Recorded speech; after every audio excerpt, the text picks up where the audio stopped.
is the Troll Patrol, live with JustinFREAKIN. Listen, I wasn't in this chair like 5 seconds ago. There was like 3 on the clock by the time I was like rushing over here. Torgy, Warlord, unfortunately, the British body cam is going to have to wait until after the first debate that we're covering tonight. The Vermont Congressional debate. They only got 1 congressional seat. Fuck, I don't even remember the woman's name now. I'm sorry. A lot of shit going on. I didn't even have time to finish my coffee yet. Coffee being made over there. We got a lot of other news that be newsing besides the body cam footage that I absolutely want to watch. Out of Britain, where a cop has been acquitted for shooting a man. Bernie is Wednesday night. This is the Vermont Congressional debate. We're going to have the Vermont Senate debate on Wednesday night. So these are all, we're watching 3 congressional debates tonight. Vermont's only congressional seat, Iowa's 1st congressional district, and Washington's 5th congressional district. Now, I thought about doing this debate, turning off YouTube and the podcast, doing live music Monday, then coming back and doing the other 2 debates. It's a lot of debates. But the Troll Patrol is kind of the brand. It's what the people come for, so I feel like I need to fill that 2 hours with news and car chases in order to keep things consistent. It is so weird being here not having my cats. It is weird going to the bathroom to take a piss and not saying hi to Maynard on my way. Upsetting. They're saying I'm better than Abraham Lincoln. Once again, we're doing the Vermont Congressional debate here in just like a minute.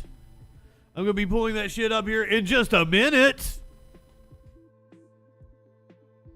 They're saying I'm better than Abraham Lincoln.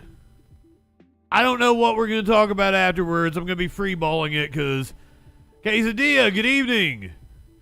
Some of you might know this. I've been on stream already for like 4 hours today, so let's go again.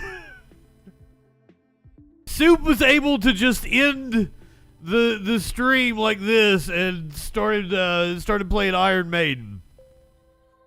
And then I sat around and got high and chit-chatted with people. Extended troll. It's going to be a long one again tonight. Holy fuck. And then live music Monday afterwards. We're going to be on for like 6 or 7 hours. Buckle up, buggeroos. All right. Let's get to the Vermont Congressional debate. They only have 1 seat. I forget all 3 incumbents that we're going to be watching tonight are women. I forget the woman's name who has the Vermont Congressional seat.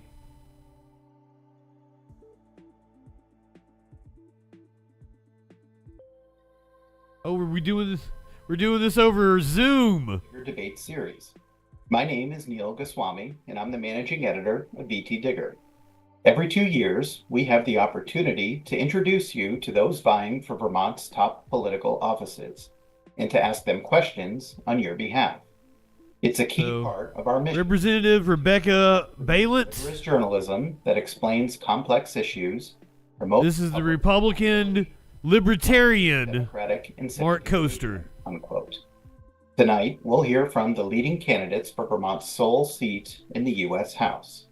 On Wednesday at 7 p.m., we'll hold our final debate of the campaign season, featuring candidates for U.S. Senate and co-hosted by Vermont Public. For more details and to submit questions for the Senate candidates, please visit vtdigger.org. Is that also going to be on Zoom? Our 2024 election guide, which includes key information about how to vote and who's on the ballot. None of this would be possible without you, our readers and donors. VT Digger is supported by 9,000 people a year, people who make it possible for us to provide the public service journalism that connects our state. Please help continue this public service by visiting vtdigger.org/donate and contributing tonight. Now I'm going to hear that every time he says it. Introduce the candidates and moderators. I'll first run through the rules of this debate. We'll start by asking the candidates questions written by our moderators and our readers. Candidates will generally have 90 seconds to respond. The moderators may pose brief follow-ups or, at their discretion, allow the opposing candidate to respond. Digger! Generally, allow a candidate who is named or invoked by their opponent to respond. Such follow-ups and responses. They should really enunciate that one. Seconds. Twice during the debate, we'll ask both candidates to pose a question to one another. Near the close of the debate, we'll also have a brief lightning round, during which candidates will answer questions in just a few words, and we'll conclude with closing statements. Our moderators will be timing answers. They'll hold up a yellow card when there's 15 seconds remaining and a red card when time is up.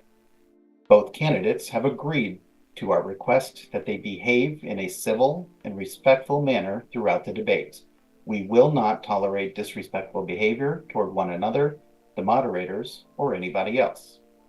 If a candidate does not abide by these expectations, they may be warned or, depending on the severity, removed from the debate. Let's conduct this forum the way Vermonters expect us to. I now have the pleasure of introducing our candidates and moderators. First, we are joined by Representative Becca Balint, a Democrat running for a second term representing Vermont in Congress. A former teacher and writer, Representative Balint previously served in the Vermont Senate, including as its president pro tempore. Challenging her is Mark Kerster, a logger and small business owner. He is the Republican and Libertarian nominee. Did you say logger? Finally, I'd like to introduce our moderators. Sarah Meerhoff is BT Digger's State House Bureau Chief, and Paul Heinz is BT Digger's Editor-in-Chief. Sarah, take it away. Thanks so much, Neil. We will begin this evening with questions for both candidates, some of which have been submitted by VT Digger readers. You will both have 90 seconds to answer. First, let's start with the economy. By many conventional measures, GDP, consumer spending, job creation, wage growth, economists say that the US economy is doing very well. But in poll after poll, a majority of Americans say that the economy is poor or on the wrong track. It's almost like we live in a stratified society. How do you account for the disconnect? We'll start with you, Mr. Kerster.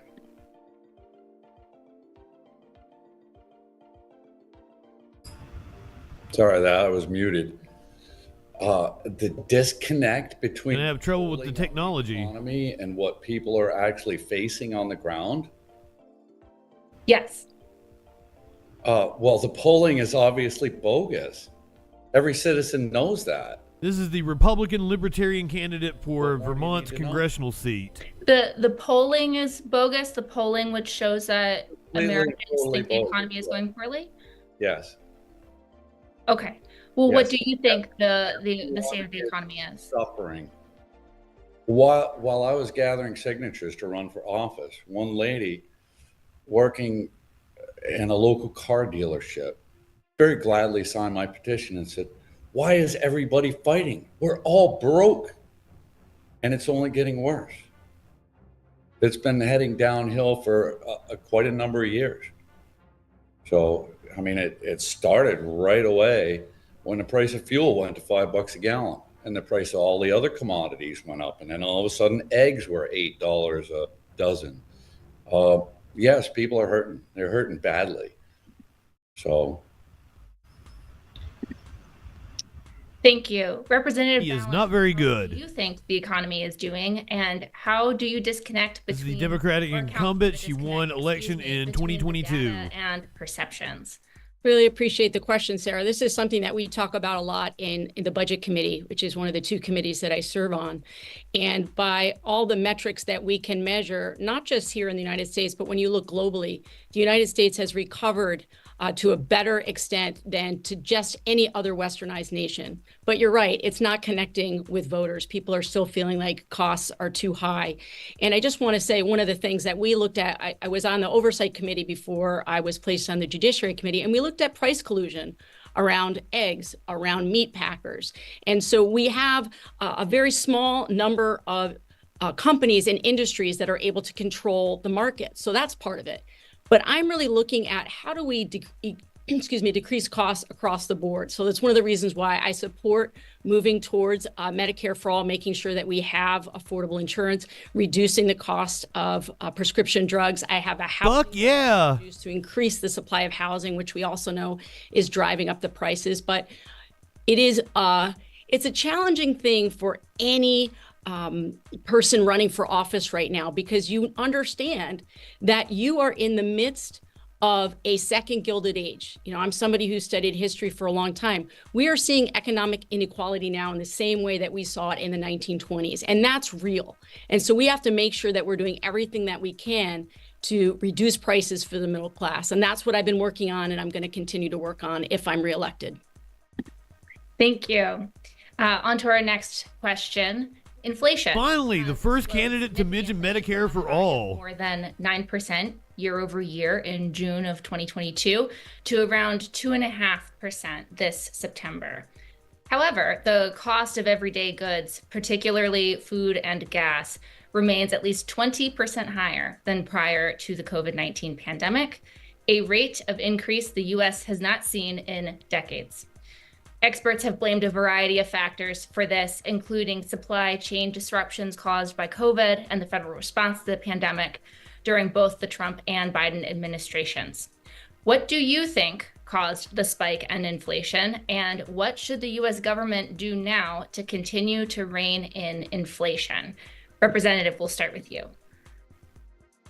So it's clear that in the midst of the pandemic, obviously, as you said, Sarah, we did have issues with supply chains globally. We also had I am not high enough for this. Issues related to the number of people in the workforce that was driving costs as well. And the increasing costs of insurance are actually one of the biggest drivers for inflation right now, and higher costs on Vermonters.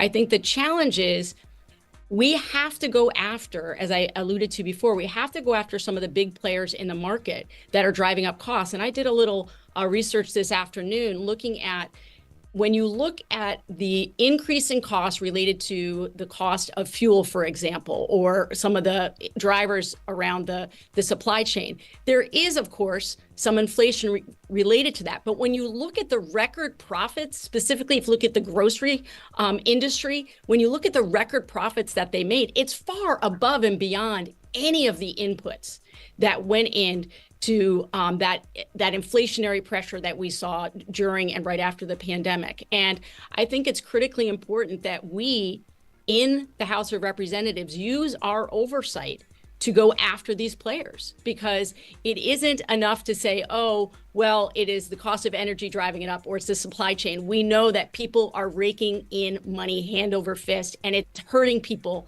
in the pocketbooks. Really quick follow-up, Representative Bound. Yeah. When you say insurance, are you referring to health insurance? Right, yes, thank you for that clarification. When you look at some of the cost drivers here in Vermont, one of the biggest ones is the health insurance rates. Thank you for clarifying. Thank you. Mr. Kerster, what do you think caused the spike in inflation, and what should we be doing to keep it in check? You have 90 seconds. I don't call it inflation. This is going to be fun. Currency devaluation.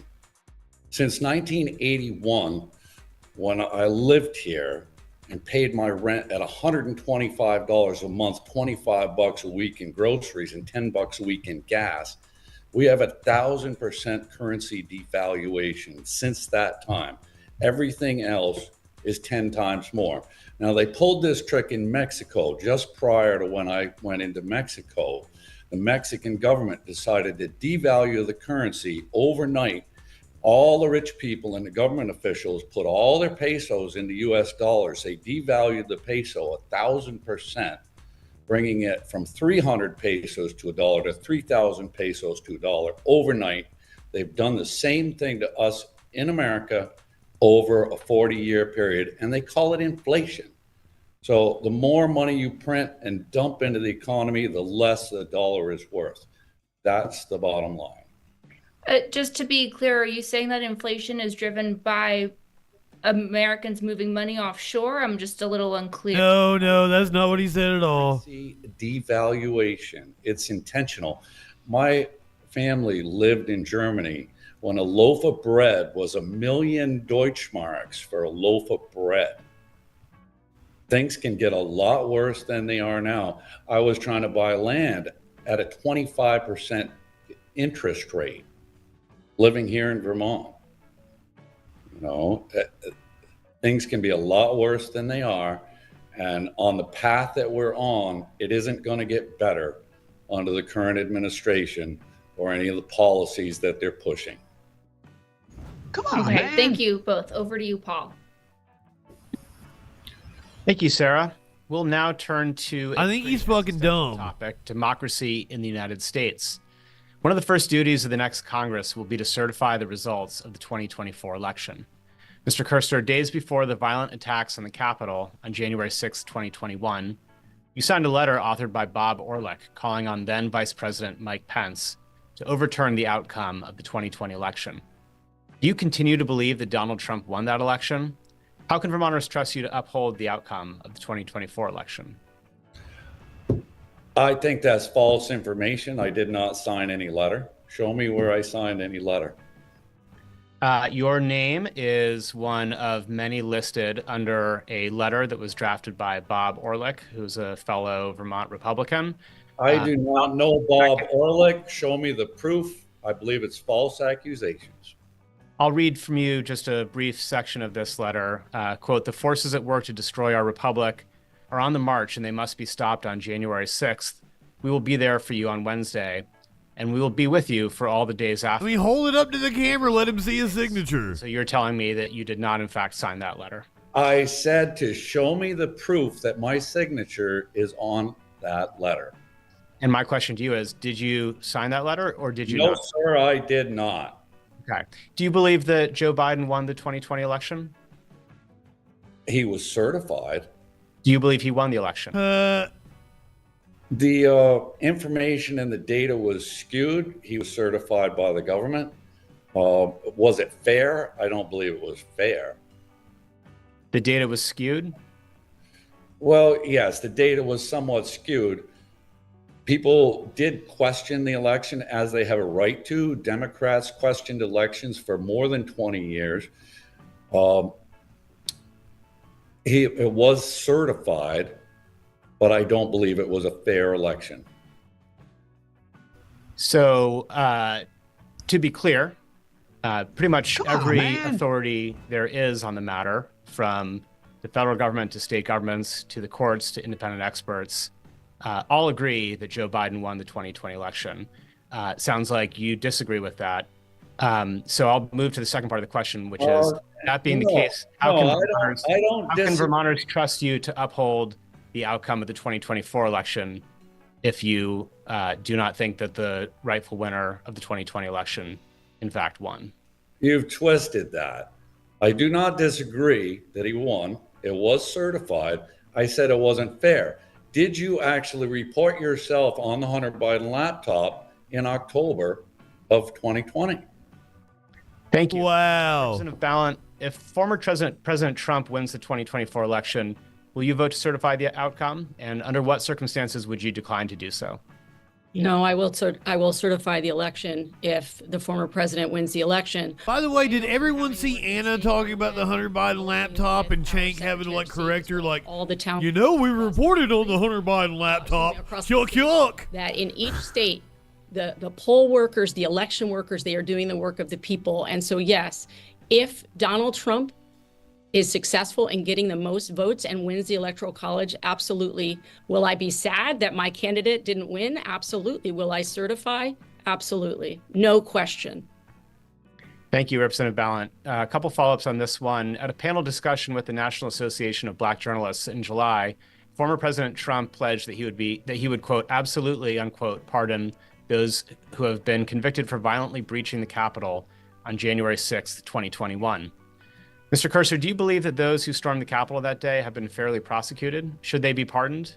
You've got 30 seconds. I don't think this is at all fair. I don't care for your format. If you need a cure for your Trump derangement syndrome, you could evict him from living rent-free in your head. I appreciate that advice. The question was, do you believe those who stormed the Capitol that day have been fairly prosecuted? Should they be pardoned? Every case is individual by individual. Whether or not it was prosecuted fairly is up to the discretion of the courts. It should be re-examined. There was a lot of false information presented, as we've seen in all the video footage released by the House Oversight Committee.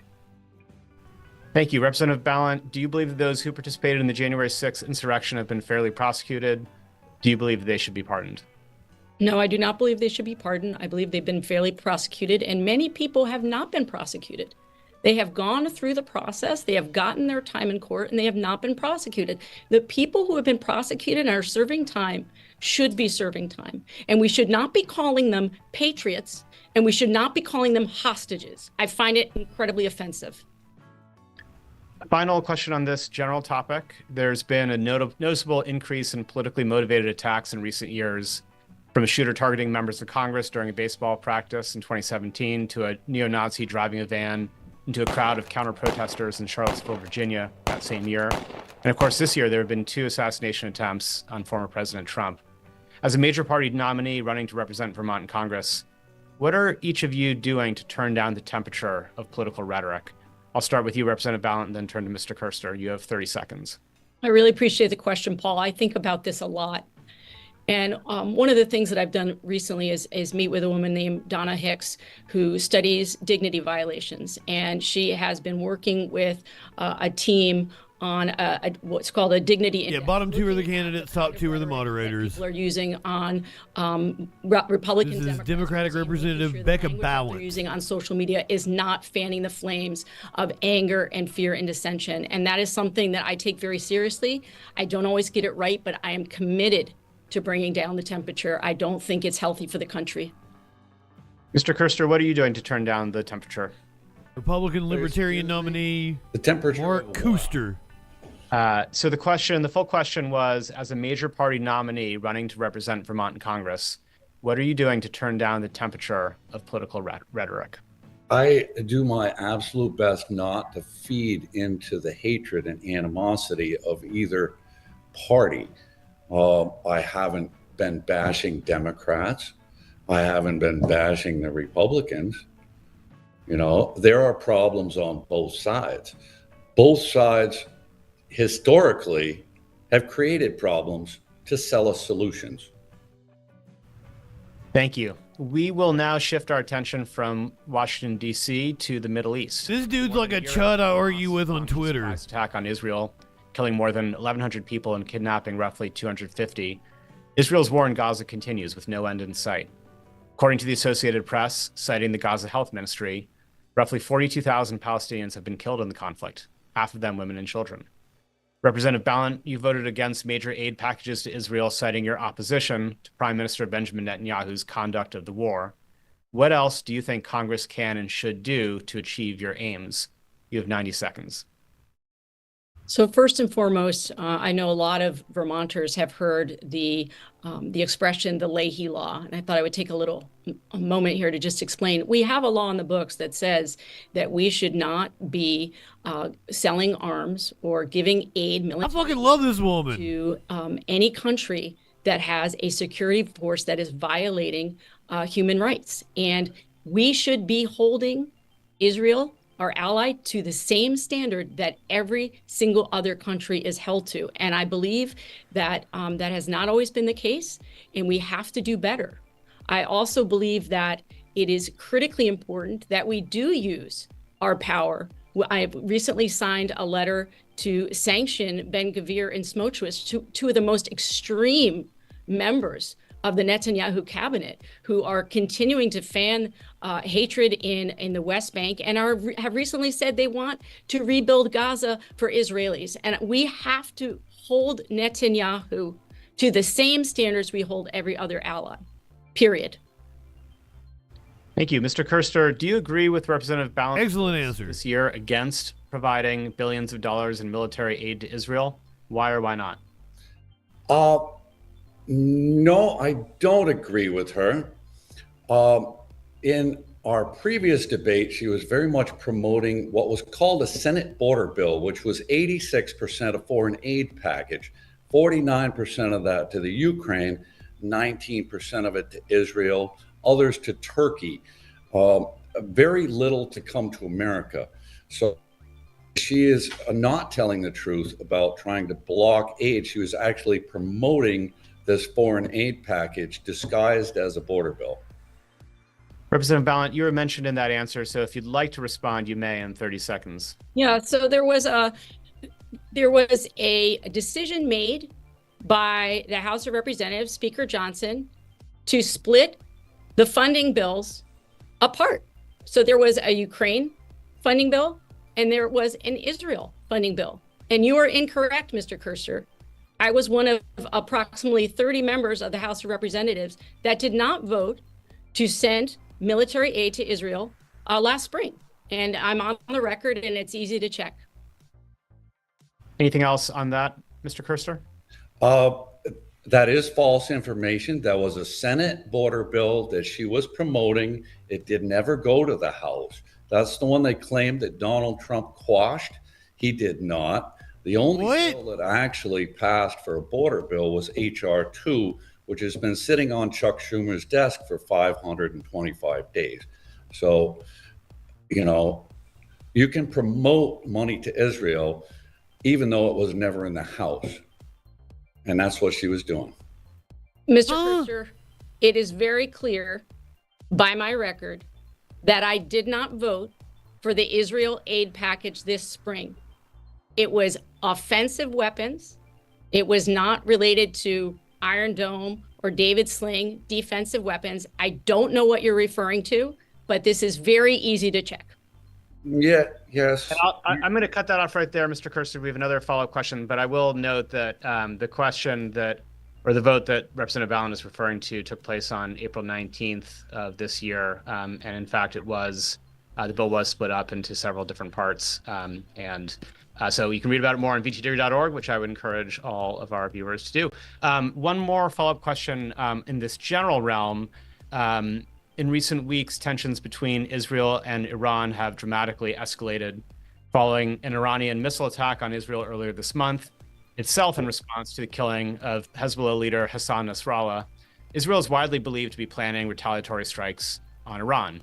How far can and should Israel go in defending itself? Like the Brady Bunch. Support Israeli airstrikes on Iranian military, nuclear, or energy production facilities?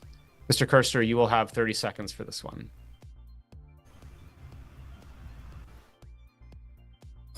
Oh, I thought I was muted. Run that by me again, please.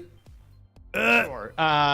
Just to summarize, the question is essentially, should the U.S. support Israeli airstrikes on Iranian military, nuclear, or energy production facilities? No, I don't believe that we should be supporting airstrikes on Iranian targets, but that doesn't mean that Israel won't do it. There is no negotiation happening with the current administration in anything whatsoever. It's just a free-for-all. It's very sad the way things have evolved. I don't think you know shit about fuck, dude. Thank you, sir. Representative Ballant, how far can and should Israel go in a potential attack on Iran? Should the U.S. support Israeli airstrikes on military, nuclear, or energy production facilities? I think that would have a devastating impact on the region. We do not want a full-scale war in the Middle East. It would destabilize not just Israel, not just Gaza and Lebanon, but all of our partners in the region. And so we have to do everything that we can to be bringing the temperature down right now. I've been very concerned in the last few weeks. Oh, Flash, it's Vermont. He's a libertarian. Conversations with Prime Minister Netanyahu. And Sarah, I see that I'm this is not a competitive seat. Against the Logan Act, and I think it's a dangerous situation. Thank you very much. I will turn. I'm assuming you're seeing Bernie Sanders' Thank you, successor. Paul. In June of 2022, the U.S. Supreme Court voted 6-3 to overturn Roe versus Wade precedent, ending the national right to an abortion. In your view, is this the right decision? Should Congress pass legislation to This is the Vermont establish the congressional right to an debate. abortion at the federal level? Bottom left is the Mr. Libertarian, Mercer, bottom we'll start right, the with you in Democrat 90 incumbent. seconds. Yeah, absolutely not. Ruth Bader Ginsburg wanted it to go back to the states. It went back to the states. That's the fairest thing. Anything regulating something like this is not within the powers granted by the states to the federal government. Nobody should mess with it. Let each and every state deal with that situation on their own. So you're Vermont- saying that Congress should Vermont is not. in perfectly good shape. There's no threat to any women in their abortions in Vermont. It shouldn't even be an election topic. Well, nationwide, the landscape is such that Yeah, you several will be a states have federal banned abortion. The congressman. federal government has no business interfering with what states are doing. It is not within the powers granted by the states to the federal government per the 10th Amendment of the Constitution. Now, if you swear an oath to uphold the Constitution, you follow that oath to the Constitution. You don't try to interfere with what's going on. So it sounds like you do think that the decision was correct to overturn Roe versus Wade. Am I correct there? It is not pertinent what my opinion was on that. What the law and the Constitution states is that is not within the power of the federal government to deal with that. Okay, thank you. Representative Ballant, you next, 90 seconds. Should Congress pass legislation to reestablish He's so well the right spoken to an and he's abortion so at the stupid. federal level? Absolutely, no question. And to Mr. Kerster's argument that this does not impact Vermonters, I hear from parents every day that I am out campaigning saying to me, I am looking at where my daughters can go to school to make sure they're getting the health care that they need and deserve. And so I find it shocking that you would say that it doesn't impact Vermonters. It absolutely does. The government has no business being in a doctor's office trying to make a decision about a woman's body. I see that you're laughing, and it's shocking to me that you think this is such a funny situation, because you have right now in states across this country.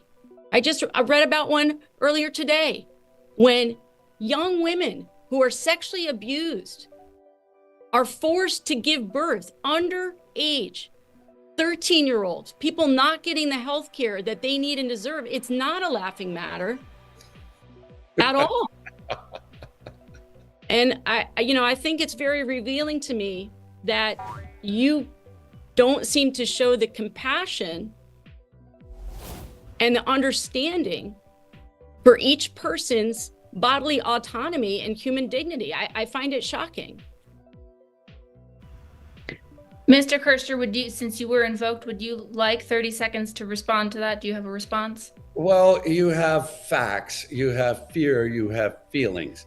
The facts are that the government has absolutely no business getting in between, especially the federal government has no business getting in between a patient and their doctor. But that's what the states are doing. I tried to go round and round with me about this on the previous debate.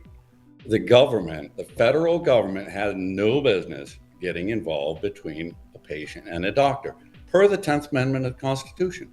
So I'm laughing because she's trying to pull the same stunt she did with Vermont Public. I do not support the federal government involvement between any. I support the federal government protecting individual liberty. How about that? Whatsoever. Riddle and Thought, good Representative evening. Allen, I want to No, I'm not in Vermont. you, since you did say that the Congress should pass a bill We reestablishing just watch all the debates. We nationwide eat them access to up. abortion. I'm wondering, in 30 seconds, We what got would 2 that more look like? Do you tonight. think it's enough to restore the protections of Roe versus Wade, or do you think that that bill should go forward? Iowa's first and Washington's fifth coming at you later.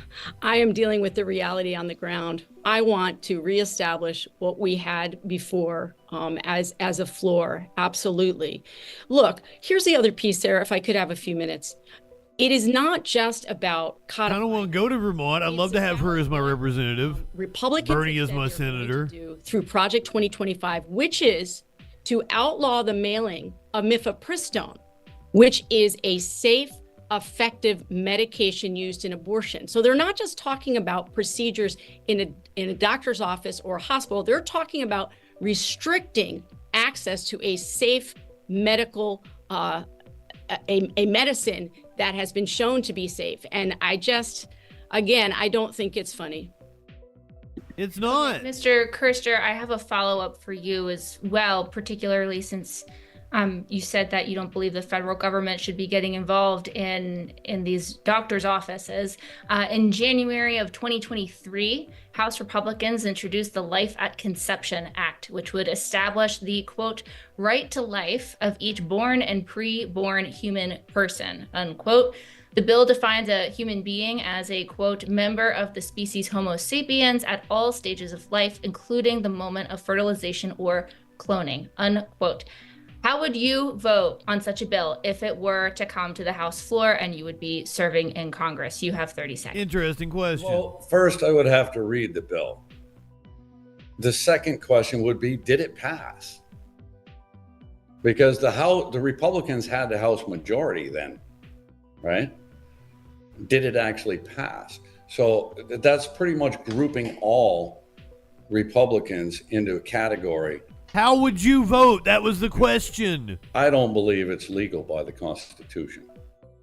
So that sounds like a no, that you would vote no on that? I would have to look at the bill. You can quote the numbers and whatever you say about it. I would have to look at the bill and read the bill. That's one of the reasons they made one bill, one topic, one bill with 72 hours to read it. You can't make a decision without actually looking at it. I do not believe the federal government should be involved in that one way or the other. Okay, thank you. And one last question along the topic of reproductive rights. In February, the Alabama State Supreme Court libertarian. issued a decision defining frozen embryos as people in a wrongful death lawsuit filed against a fertility clinic. The decision threw into question the future legality of in vitro fertilization, also known as IVF, both in Alabama and beyond. As recently as last month, Senate Republicans, for the second time this year, blocked a Democrat-sponsored bill establishing the nationwide right to IVF treatments. There we go. How would you vote on that issue? Mr. Kerster, you have 30 seconds. I believe that IVF is a favorable thing.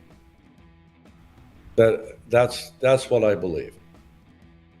So how would you vote on the bill if you were in Congress? This guy's been hilarious.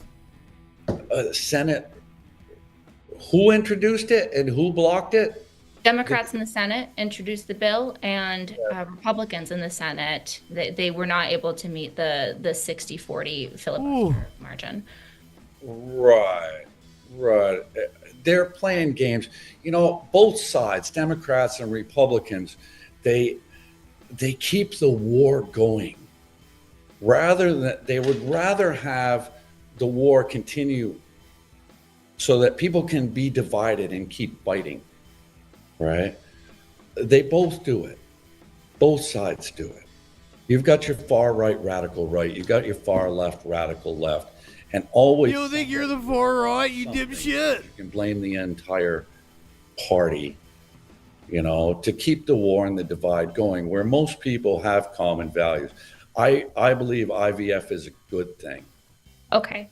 Representative Ballant, how would you vote on whether to establish a nationwide right to IVF treatments? 30 seconds.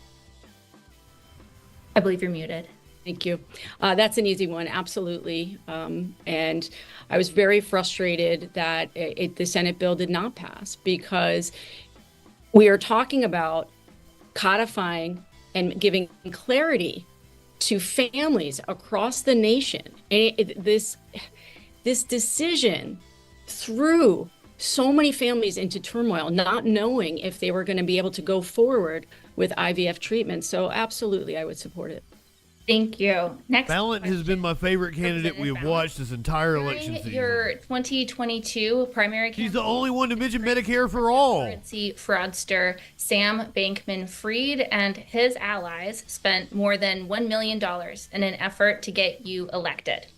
They did so through tens of thousands of dollars in direct donations to your campaign and through a massive contribution to a super PAC that Vermont with advertisements supporting you. You have said that you had no knowledge or involvement in this effort to get you elected. However, your campaign engaged in a tactic known as red boxing during the primary campaign. That is when you signal through your website what messages you'd like super PACs to send on your behalf. Do you regret courting this kind of support, and what have you done to make it right? Appreciate the question. So 2 things. At the top, I want to make sure people understand all that was at Ballant. donations that came in from Sam Bankman-Fried or any of his associates have been put into separate accounts, and we are fully cooperating with law enforcement in the Southern District of New York and have never been accused of any wrongdoing. That's really important for people to understand. The other thing, the independent expenditure that was made on my behalf was not able to tell them not to spend on it. I had no knowledge that they were going to be doing that. And yes, if I could go back, absolutely. I am not happy that that is something that happened in my campaign. And I have taken it very seriously to think about cryptocurrency and the ways in which it can have a corrupting influence on elections. And so I have sponsored several bills looking at election integrity. I've also made sure that I did not support bills that unregulated the cryptocurrency industry. And I also voted against bills that would weaken the ability of the Security and Exchange Commission to go after bad actors within the cryptocurrency industry. And so I think that this is a very serious issue, not just for this industry, but others. We have to get dark money out of politics. No question. No question. It's not healthy for democracy. Okay, thank you. Another question along these lines of follow-up for you. The super PAC through which Bankman-Fried's allies funneled more than $1 million was the LGBTQ plus Victory Fund. When your 2022 Democratic primary opponent, Molly Gray, cried foul about the outside spending, your campaign manager told VT Digger, quote, "Molly Gray is very close to saying, you know, we don't want a gay agenda," unquote. Knowing what you know now about the true origin of that money, do you regret your campaign lodging such an attack? Damn, holding your feet to the fire, 30 too. seconds. Appreciate the question, Sarah. Primaries are hard. And things get said in the heat of a campaign that are not the ways in which we would conduct ourselves in other situations. And Molly Gray and I have had numerous conversations since the election. And I think Molly is an incredibly talented and smart person who I think has a future in politics. And we have had multiple sit downs since then. We understand that primaries are unfortunately uncomfortable and sometimes veer into territory that is not in keeping with my values. And I think that we always have regrets, of course, as humans. We can do it better next time. Sure. Thank you.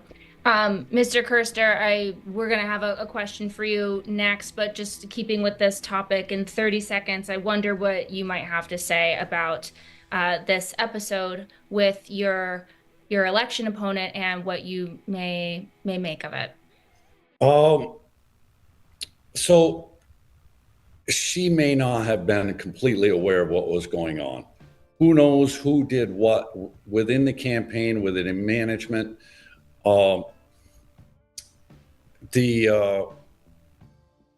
you know, it isn't right. These things need to be straightened out. It is completely illegal to communicate with a super PAC or PAC in any way, shape, or form.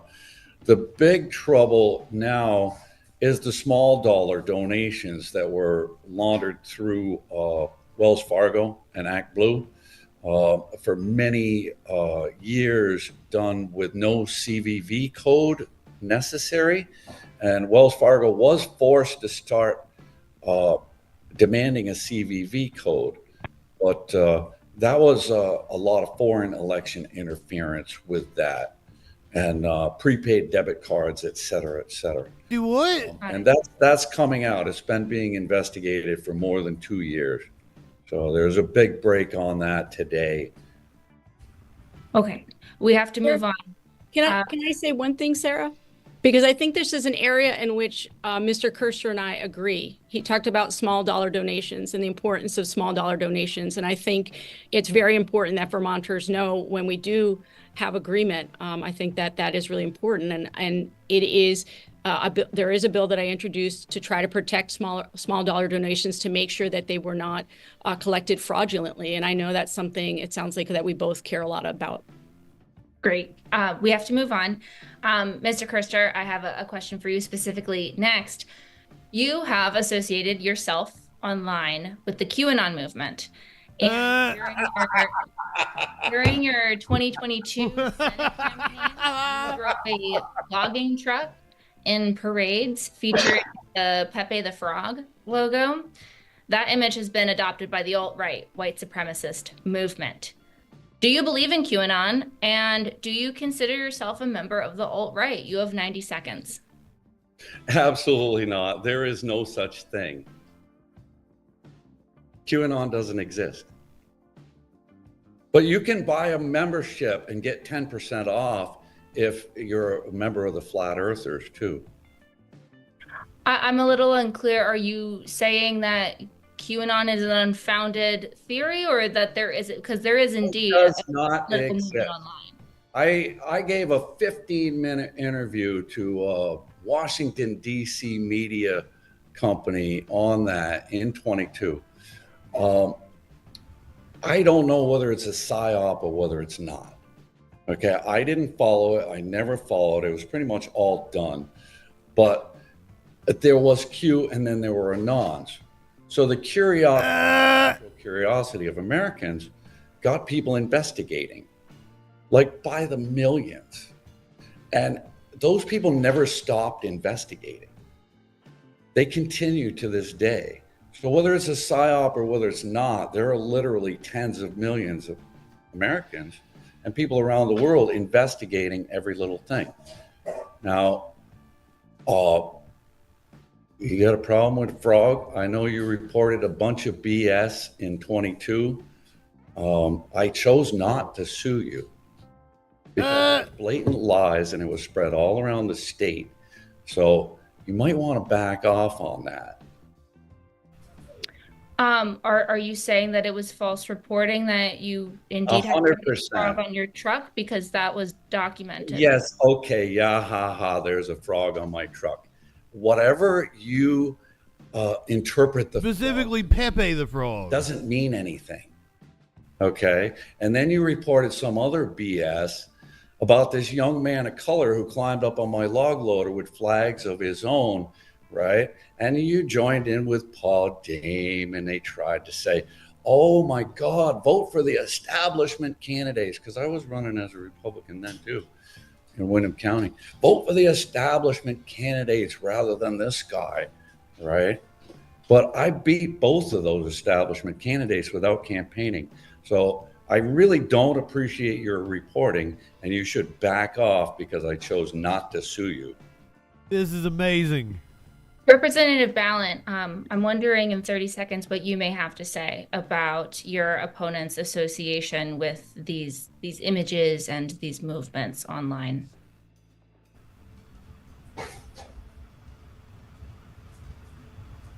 You're muted.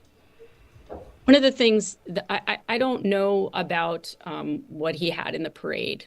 What I will tell you is a couple of his endorsers are people who have participated in spreading misinformation, whether they're part of, QAnon. I can't speak to that, but the fact that he's highlighted several endorsers on his campaign page, people who are not people that are trustworthy conveyors of information. It gives me pause.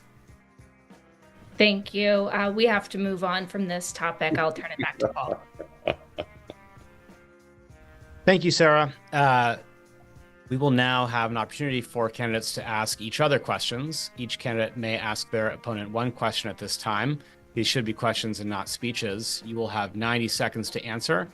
We may ask or allow follow-up questions. And Representative Ballant, you may ask the first question. Thank you, Paul.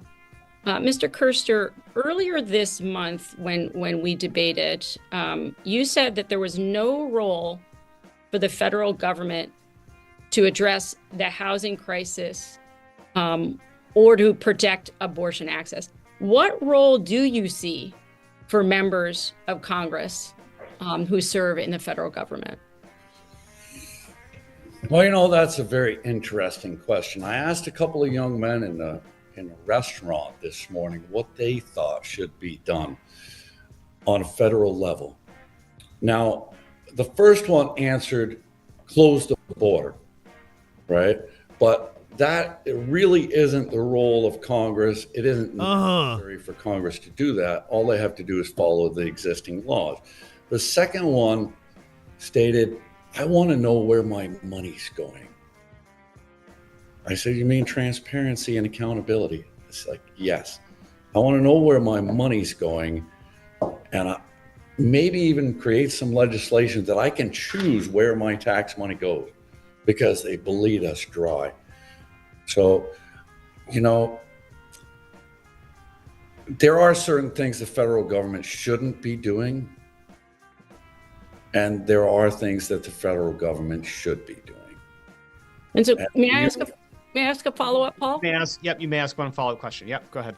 And so I understand you have a very narrow view of what the role of the federal government is, and I appreciate that's a philosophical difference that we have. Following your question, do you believe that the federal government has a role in things like Medicare or Social Security? Medicare and Social Security are very important. I believe the Social Security will continue to be funded.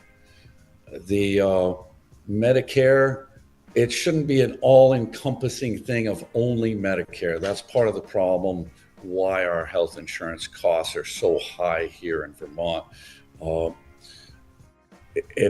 I wouldn't try to create Medicare for all. That doesn't make sense. Yeah, it does. The cost would just go up and up and up. Competitive markets. You can't just say things. We're losing another healthcare provider because Vermont. I'm going to ask you to wrap it up, Mr. Kerster, please. Yeah, go ahead. Great, thank you. And we'll now turn to you to ask a question to... Every single study says Medicare for all saves us money. There are a great number of people in Vermont that really want to know why not only Becca, but Bernie and Peter Welsh voted against H.R. 5 and H.R. 734. H.R. 5 was the Parents' Bill of Rights. So his question to her is, why did Bernie vote against something? 4 was protection of women and girls in sports. Representative Ballant, you have 90 seconds. Well, I appreciate He's the a question. dumbass. And just to be clear, Mr. Kerster, I don't have those pieces of legislation in front of me. I voted on 1,000 pieces of legislation, but I'm going to do my best. Okay, starting with HR 734. Again, I don't have the text in front of me, but I do know from talking with Vermonters who are both the parents of trans kids, but also parents of kids who don't identify as trans. They have said to me repeatedly that every child should have the opportunity to participate in school sports, regardless of their gender identity.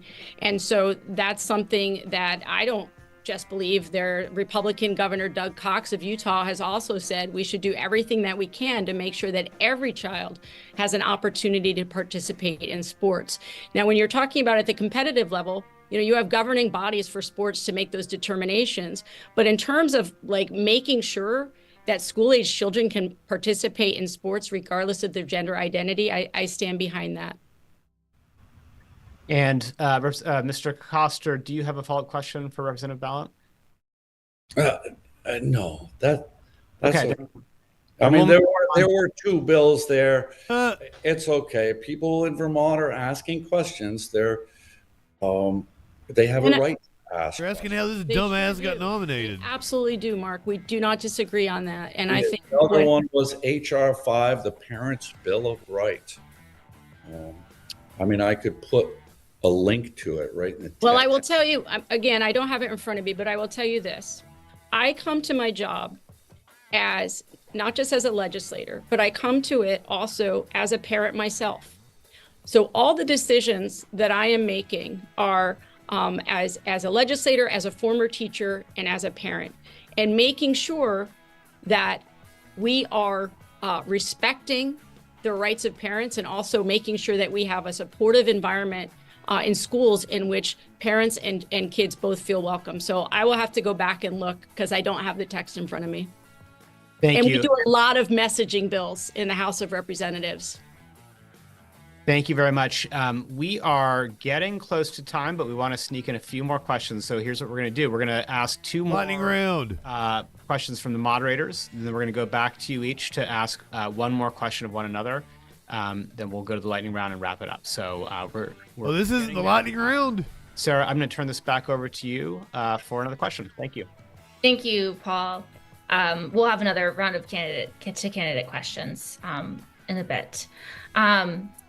In response to devastating flooding in Vermont over the past 2 years, President Joe Biden has signed multiple major disaster declarations for the state, unlocking federal aid and mobilizing FEMA. But many Vermonters have not been made whole, and many municipalities are still waiting on federal aid from last year's floods. What specific reforms, if any, do you believe Congress should make to FEMA? Mr. Kerster, we'll start with you. You have 90 seconds. FEMA is bankrupt because they spent all their money on non-citizens. On non-citizens? Yes, FEMA spent all their money on non-citizens. They're completely bankrupt. There are people in North Carolina right now. I know. Bro, you got to make an argument. Money, so they got a little bit of money after a year for 23. The deadline to file for 24 is coming up soon. The response is atrocious. There are people that have. He's like, don't you listen to AM radio? Haven't you heard? FEMA gave away all our money to immigrants. 22 days now in North Carolina. The stench of rotting corpses you can smell when you're approaching their area. It's absolutely horrific. And FEMA is building this huge camp for themselves to house their own people, right? Like, where's the response? So I'm curious what you, as a member of Congress, if you were to win this election, what you would do to institute reforms at the agency. Transparency and accountability with every facet of the government is absolutely necessary. Where the money's going, how much is going where, it all has to be transparent and accountable. People want to know where their money's going. In Vermont, nationally, the money going overseas, people want to know where their money's going. They want to know why so many billions of dollars have gone overseas and there's nothing for the people in the Appalachians. And there's nothing for the people in Vermont. It's slow to come. We dealt with Irene here. I mean, Irene Mr. is. Kerster, I'm sorry, that's your time. We have to move to your opponent, Representative Ballant. What reforms do you think Congress should make to FEMA? So this is something that the two senators and I have spent a lot of time on since horrific flooding of both last summer and this summer. And one of the things that we've learned from going out and talking to individuals and folks at the town government level is that we need navigators on the ground. Because what has happened in Vermont is that there have been sometimes families and businesses that have had to deal with multiple point people. And sometimes they have to start all over again. It's not acceptable. You should have one person following your case from beginning to end. And we talked to one woman in the Ludlow area who had talked to 7 different people. So not acceptable. We have to streamline the process. We have to make sure we have navigators on the ground.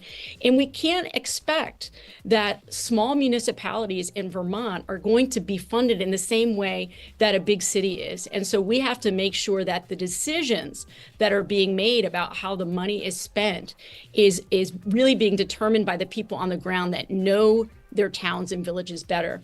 We also have to fully fund FEMA, and I'm frustrated that we haven't gone back into Congress during October to make sure that we thanks, Mike Johnson, funds in FEMA.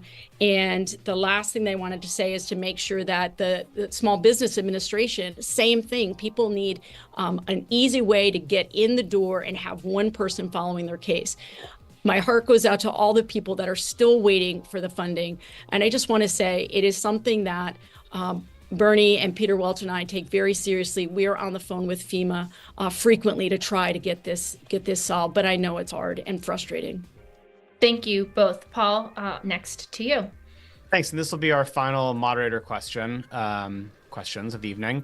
Since she first ran for president in 2020, Vice President Kamala Harris has moved to the right on immigration, supporting significant new restrictions on asylum applications and providing new resources to secure the U.S.-Mexico border.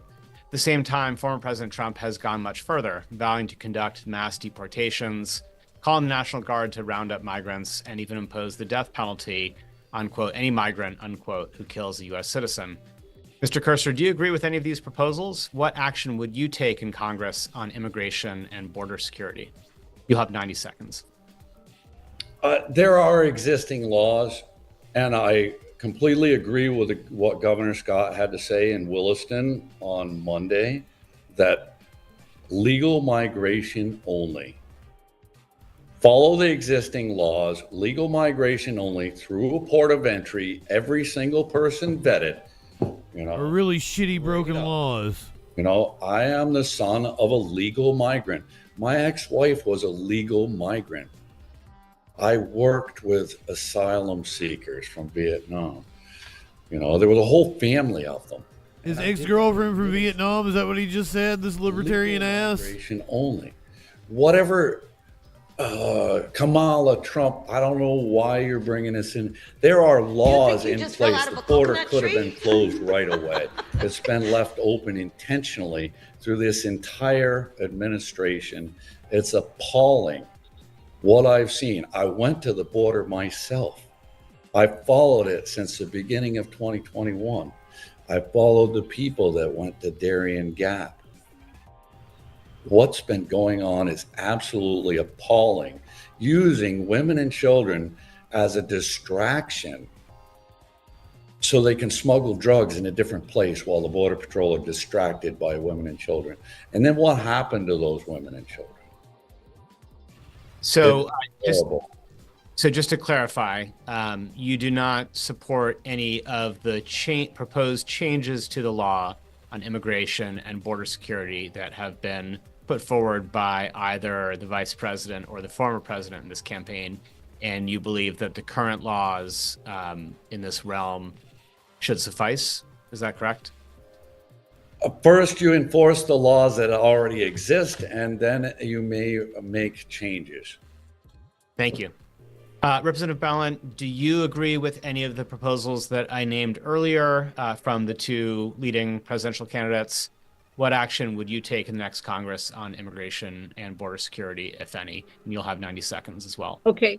Thank you so much, Paul. First, I want to correct something that Mr. Kirster said, because it's not true that we are having folks flooding over the border. When you look at the rates of people, oh my God.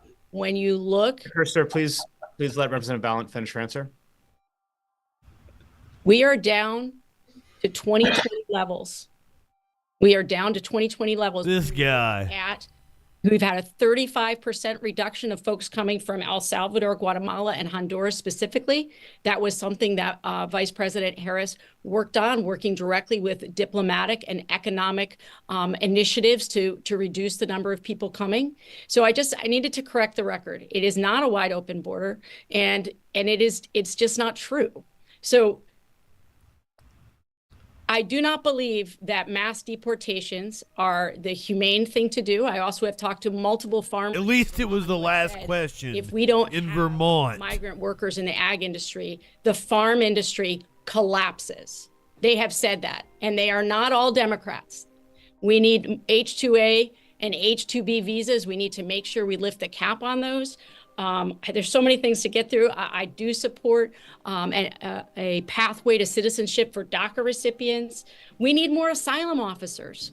And so if we're going to really address the issue of asylum seekers, we have to make sure that we're hiring more asylum officers and judges at the border to make sure that people can go through the process. I know I'm out of time. Thank you, Sarah. Thank you. And Mr. Kerster, Representative Ballant mentioned you during her answer, so if you'd like, you can have 30 seconds to respond. Nah, I'm going to let it ride. Misinformation, disinformation. Thank you. One follow-up on this question, which Representative Ballant alluded to just now. Vermont's dairy industry has long relied upon undocumented workers to do the extraordinarily hard work that keeps our farms in business. Do you believe such workers should be able to legally remain in this country, or do you believe they should be deported? Mr. Kerster, we'll go to you first, and you've got 30 seconds. It's not that big of a deal to get a work visa. People are allowed to come here. People come to Vermont all the time on a work visa. The farms all around where I live, people have come on work visas. They come to the ski areas. There's nothing wrong with that. They go to the coast of Maine, all throughout America. It's not that big of a deal. Non-citizens staying beyond their visa, I think they should renew their visa. Follow the existing laws. Representative Ballant, you've already touched on this, but 30 seconds to respond to that question. Do you believe that Vermont's undocumented dairy workers should be able to legally remain in the country, or should they be deported? Well, I just want to be really clear here. It's not easy, Mr. Kerster. If it were easy, we wouldn't have such an incredible backlog. And so when I talk to people in industries across Vermont who say, actually, we would like more legal workers to come through both these visa programs, and they can't get them because of the red tape, because we don't have enough people working in government to make sure that we can get these people the visas they need. And so, I would like us all to be able to find some common ground on immigration, because we desperately, desperately need the workers in Vermont. Thank you. We will, I'll hand it back over to Sarah. Excuse me. She invoked me in that. Go ahead then, please. Well, since 1981, we had amazing 600 farms, dairy farms in the state of Vermont. Now we have only 600. We've lost 750 farms per decade. Who's protecting farmers? Nobody. Thank you very much. We will now turn to the final round of candidate questions to one another. And Sarah, wow, let's kick that off. Thanks, Paul. Same rules as before for this segment of the debate. Ask a question, avoid speeches, 90-second responses. Mr. Kerster, you may ask the first question this time around. Becca, how do you feel qualified to serve in the federal government when, as Senate Pro Tem in Vermont, you should call her Congresswoman, with $9 billion in unfunded pensions for state workers? Well, that is not true. I was part of the group of people who helped to solve the pension problem. And so I don't know what you're referring to, but it was something I worked on for an entire year with the Speaker of the House. We had a group that I helped pull together along with the Speaker to address the issue of pensions. We also had representatives from the executive branch. I believe Mike Pichek or somebody else may have served on that committee. Yeah, I'm assuming she's talking about when she was in state government. Referring to, it's something I took very, very seriously. And I am somebody who holds a small teacher's pension and was committed to making sure that we were able to get a deal on that. So I'm confused about the question. Thanks, Mr. Kerster. Do you have a follow-up? On that particular question? That particular question, yes. Well, I mean, it is factual that all the state workers' pensions are underfunded. It's a $9 billion deficit. All the state workers know that, especially the road crews. It'll have to be a question, though, if you could. It's really easy to track it down. How do you feel you're qualified to serve in Washington, leaving Vermont in that type of situation? Representative Ballant? I'm good. No, thank you. Thank you. Representative Ballant, it's now your turn to pose a question to Mr. Kerster. Mr. Kerster, Vermonters care deeply about the environment and addressing climate change, and experts around the world say that we have to make some bold this is gonna be good investments in climate action to make sure that we are addressing climate change. And I'm wondering, what kind of climate action should the federal government be taking to address this urgent crisis? I am aware of the folks at the World Economic Forum claiming that their carbon capture projects will cost over $50 trillion. How much of that $50 trillion the World Economic Forum plans to spend would get funneled out of the United States? As I said earlier in the evening, you guys could have got a conspiracy bingo card for this one. People, Democrats and Republicans alike, create problems so they can sell you solutions, as with George Bush and his weapons of mass destruction. So this existential climate crisis that's the worst threat to the planet today, I believe, is blown out of proportion.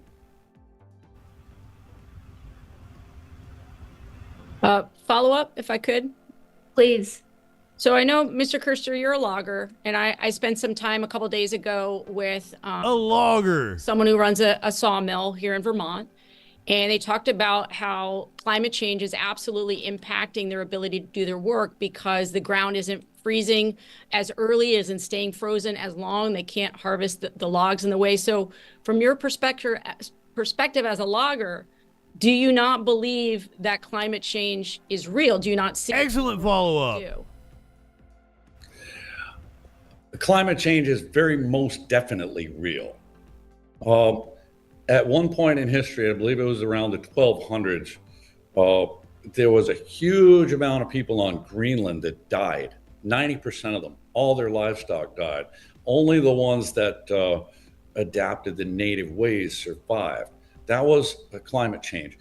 There are problems right now. I haven't made any money since Joe Biden took office. And part of that is due to the weather. A great part of that. Man. 60 inches of rain in one summer from the beginning of July to the end of October. Yes, there are problems. Is removing carbon or CO2 going to solve those problems? I would debate that.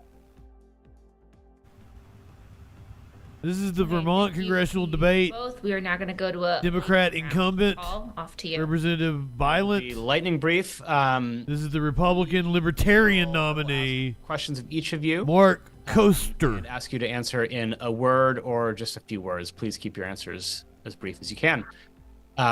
Who are you voting for president? We'll start with you, Mr. Kerster. None of your business. And Representative Ballant. I'll be voting for Kamala Harris. And who are you voting for governor, Representative Ballant? Esther. Charlton.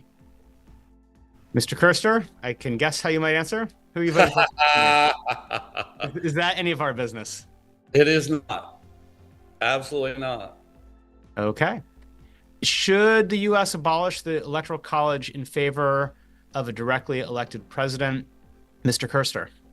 No. Representative Ballant. Yes. Do you support proposals made by both President Trump and Vice President Harris on the campaign trail to eliminate taxes on tips? Representative Ballant. As long as it's tipped workers and not hedge fund managers who are getting the breaks. Mr. Kerster. No taxes on tips. That I agree with. Where do you get your national news? Mr. Kerster. From national people. All right. Representative Ballant. AP, Reuters, a whole variety. I probably follow 6 different news websites, and I also pay attention to what's happening on Fox, and I also pay attention to what's happening on MSNBC. If Vermont's U.S. Senator Peter Welch declines to run for a second Senate term in 2028, will you run for his seat? Representative Ballant. I don't know, Paul. I don't know. This is a hard job. I'd love to see her in the Senate. 2028? Yeah. Yeah. I don't really know. Fair enough. I went to. I don't really know should suffice. Thank you. Should members of Congress be subject to term limits? Mr. Kerster. 100%. And Representative Ballant. Yes. How many terms? Yes. Yes. What about justices on the U.S. Supreme Court? Representative Ballant. Should they be subject to term limits? Yes. Yes. Mr. Kerster. All the way down to the town clerks. Everybody should be subjected to term limits. School board members. Do you believe in the death penalty, Mr. Kerster? Only in very extreme cases. Representative Ballant.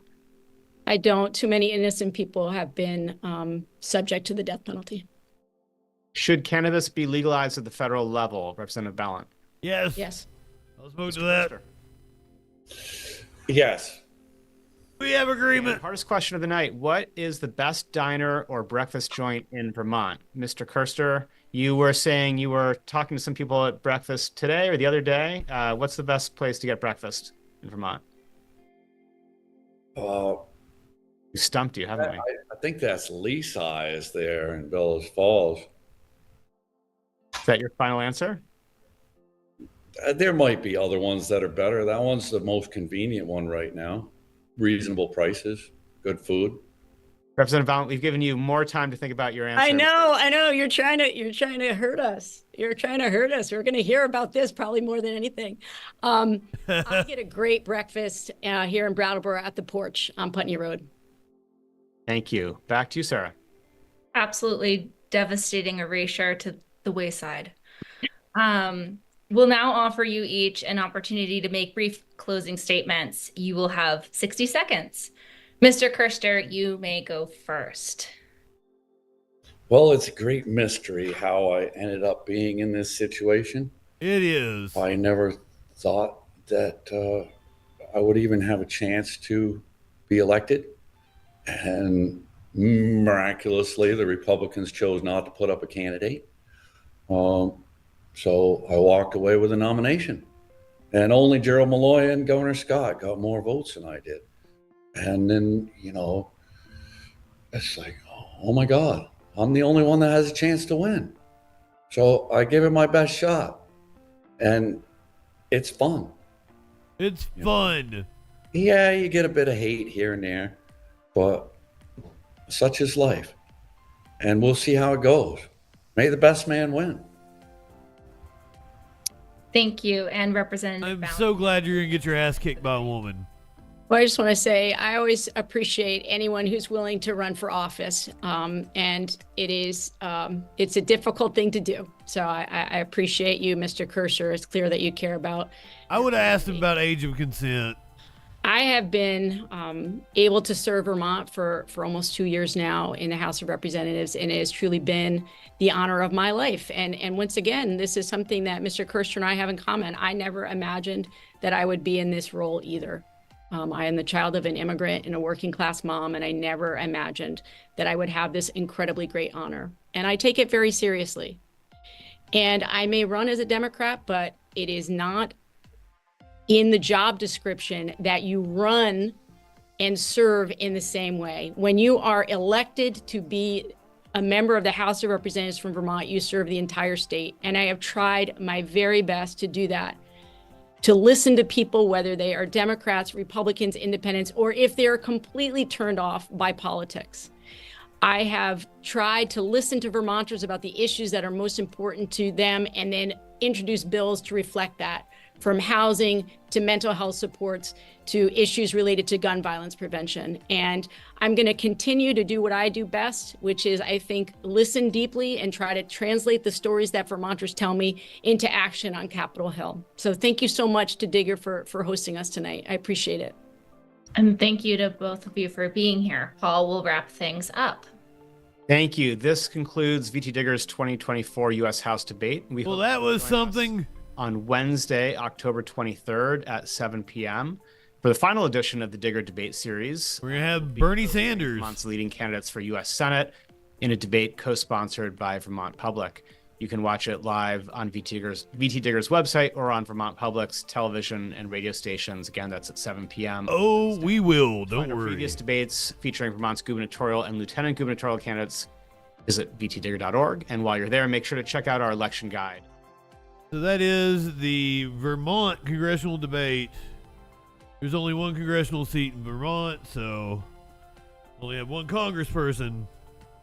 Now, Iowa's first district debate, we are going to watch. It is at 8 o'clock Central Time. Washington's 5th district debate comes on at 6 p.m. Specific Time. And once again, I'm not good at math. However, I am almost positive that both of those times translate to 9 p.m. Eastern Time. So the two debates are on at the same time. Does the chat have a preference on which to watch first? Washington's 5th Congressional District, Iowa's 1st Congressional District. Let me get you the Cook report on this.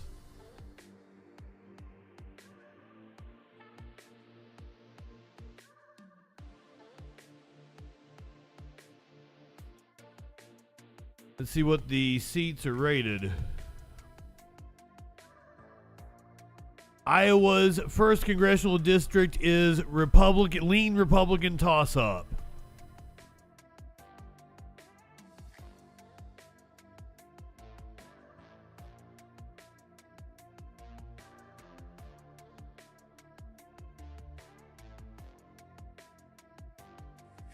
Ooh. Washington 5th might be safe Democrat. Is M. Lord in here? It looks like we're going with Iowa because it looks like it's the more competitive seat. I'm not even seeing Washington's 5th on the list.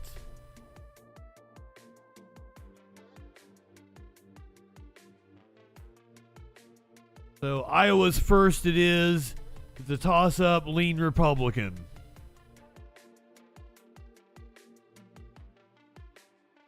Now, in terms of news,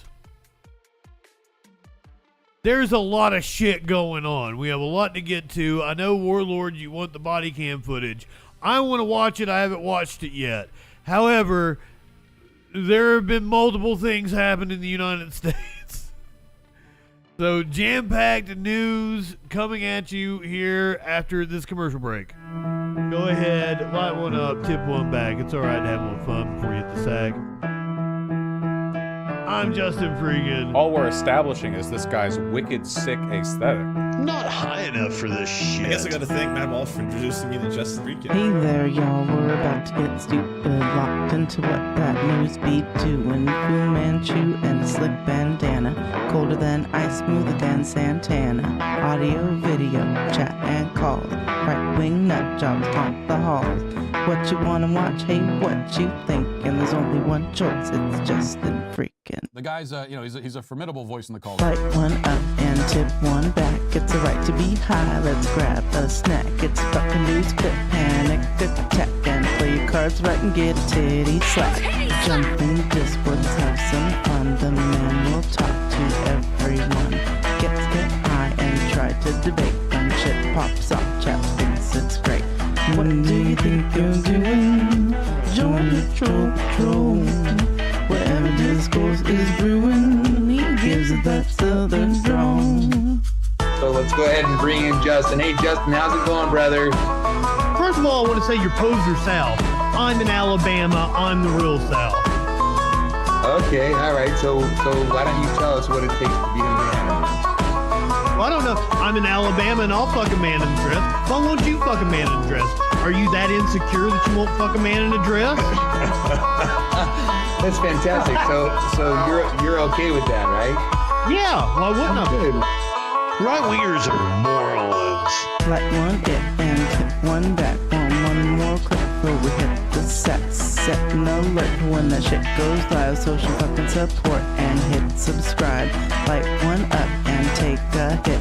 He does no harm, but he takes no shit. He's the last one standing when the ship is sinking. Let's take another rip for JustinFREAKIN. Light one up, tip one back. I'm JustinFREAKIN. Not high enough for this shit.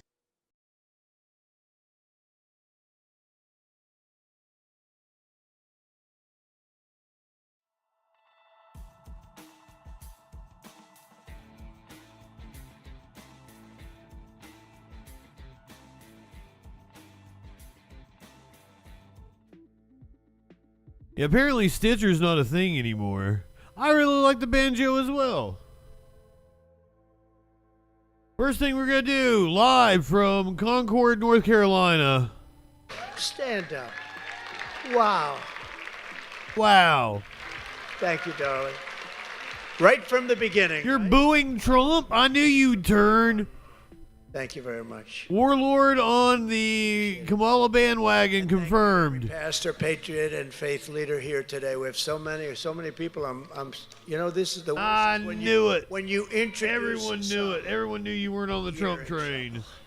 You were just trolling. 6, 7 people. I get a lot of people. Then I see a group of 2 over there. You all saw it. Let's get on with it. Do you mind? Let's get on. Because with your help, we're going to make America great again.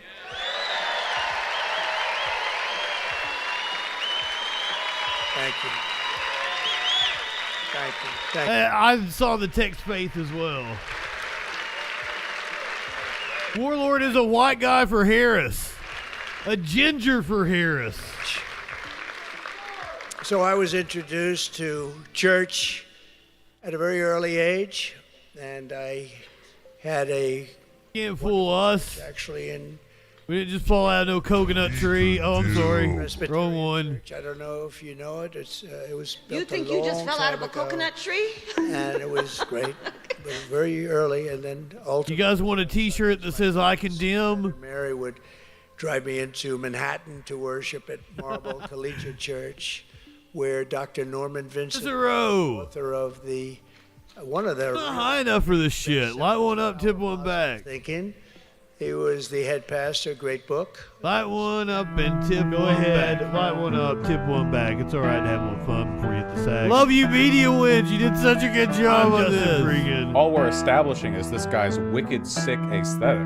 Not high enough for this shit. I guess I gotta thank Matt Walsh for introducing me to JustinFREAKIN. Hey there. I'm sorry, we just did that. Dad they took place in the... I'm trying not to wear it out. I'm trying to switch it up enough to where like it's still fresh. It was very special. I still remember the great sermons of Norman Vincent Peale And he truly was one of the greatest speakers I've ever. First, he was a believer, but he was also a great speaker, an unbelievable man. I actually saw his last sermon, but when you left church, you were really disappointed that it was over. I mean, I have to say. I'm assuming I'm going to get plenty of use out of that coconut graphic for at least 8 years to come. Am I allowed to say that? It's like a Biden. Lenny bringing up Arnold Palmer's daughter, talking about Donald Trump. Gave an interview to Inside Edition earlier today. Apparently, she is not happy about her dad being invoked by the stupid fuck. Arnold Palmer's daughter is speaking out today after Donald Trump told a jaw-dropping anecdote about her father's private parts. This is a guy that was all man. Trump was paying tribute to the legendary golfer who died in 2016 at a rally in Palmer's hometown, Latrobe. Okay. Is everybody seeing what I'm seeing? It does indeed look like that motherfucker is packing. Is that a banana in your pocket? Or are you happy to see me, sir?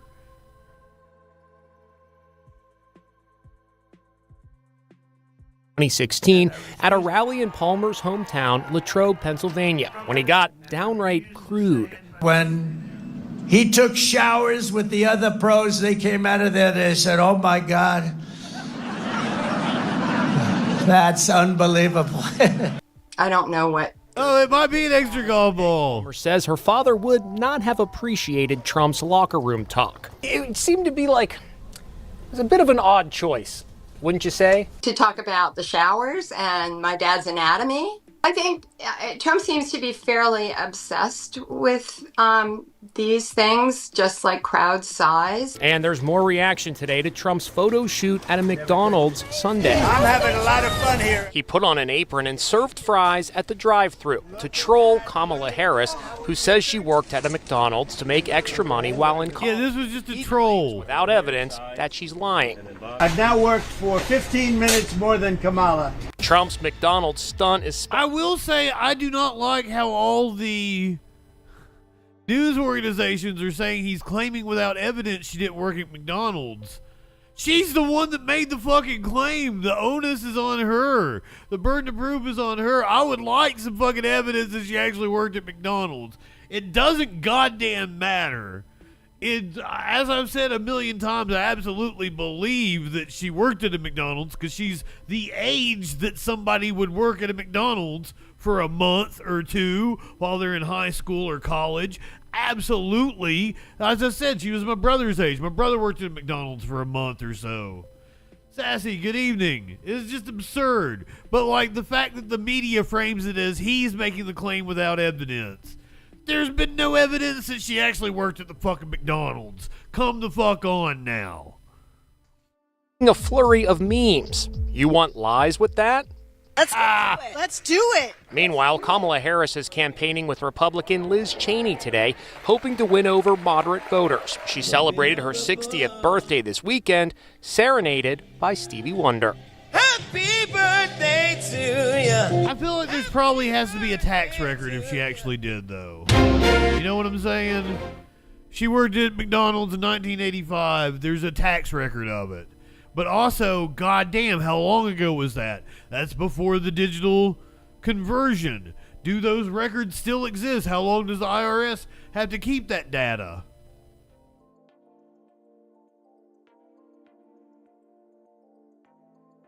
Snicks, he has made like 5 stops. He's made like 5 stops in North Carolina today. You want to check out the Trump rally, you say? I remember I was running against a lot of people. I might just have it up right here. And 2016, and the NRA, which was, in its full bloom, actually. They even spent $35 million on the campaign, but I think he does sound really fucking tired. A lot of very good people. That his energy is massive. He sounds puny. Little different world, but that whole world, and because of Don and Eric. But when they both heard what had happened that day at Butler, They said, how far was it? And they said it was 130 yards. So once again, we're on early because we did the Vermont congressional debate. He said, I can't believe it. Coming up at 9 o'clock. Prometheus, I just saw your pinned message. And you do good work, my friend. To that extent, I made that right-hand turn, and I made it a little quickly, and that got me in a position where it just, not a good feeling, but much better than the alternative. TDS is a weird thing to say. Wasn't the best feeling. I feel like Trump derangement syndrome is how you can describe anybody that follows this dumb fuck. I will tell you that. I didn't realize, but the doctor told me, he told me a couple of things. He said, you're the luckiest man I've ever seen. He said, I've been doing this. He's mumbling. Years. And he said, sir, I'd like to suggest that you go out right now and buy a lottery ticket because this is a good day. But Eric told me and Don told me that, anonymously. No, TDS is a real thing. It's how I would describe his supporters. They've got the Emperor's New Clothes. Amazing. Fucking shit. We could have survived something like that. Wait a minute. Not Emperor's New Clothes. That's a fucking Disney movie. The Emperor's got no clothes. It's pretty amazing. And if we didn't make... Thank you. And if maybe it's the Emperor's New Groove. I don't know my kids' movies. If we didn't make the turn, that wouldn't have happened. And I made the turn to show a chart, which became my all-time favorite chart in the history. I heard that robot movie that's out now is pretty good. Right? Curiouser went and saw it, so it was very heartwarming. With that chart, I kissed that chart. Avalon, good evening. But we're 15 days away from the most important. Anybody else sneak in here on me? I was on a roll. Lenny, I don't know if I told you good evening. At stake for politically sassy. Just listen to what Kamala Harris had to say last week, because when two college students and very good people, everybody said what wonderful young men they were. Umaro, 4321. Paint stop. Just want to give you a little shout out, my friend. Shouting from the background, Jesus. You don't have to say anything. You don't have to chime in. We just wanted to give you an acknowledgement. Hope you're enjoying the stream. I'm JustinFREAKIN. We find out what that news be doing Sunday through Thursday at 8 p.m. Eastern. Told them they were, quote, you're at the wrong rally. She basically said get out, but I won't say that because people didn't hear that so much. But she said, you're at the wrong. What that news be doing indeed. Echoplex, really producer Dave in the house. That's really what right now we're watching Trump live from Concord, North Carolina, but he's very low energy. But to his credit, this is like the fourth fucking event he's done today that I know of. She is that had been broadcast live. I don't know if he did any other events. Much worse than Biden, and he wasn't so hot. But I think he wasn't so hot. People who believe in Jesus don't belong to our rallies. You have to remember that. That's as loud as it can be. In fact, a lot of people... I don't... So somebody was yelling like...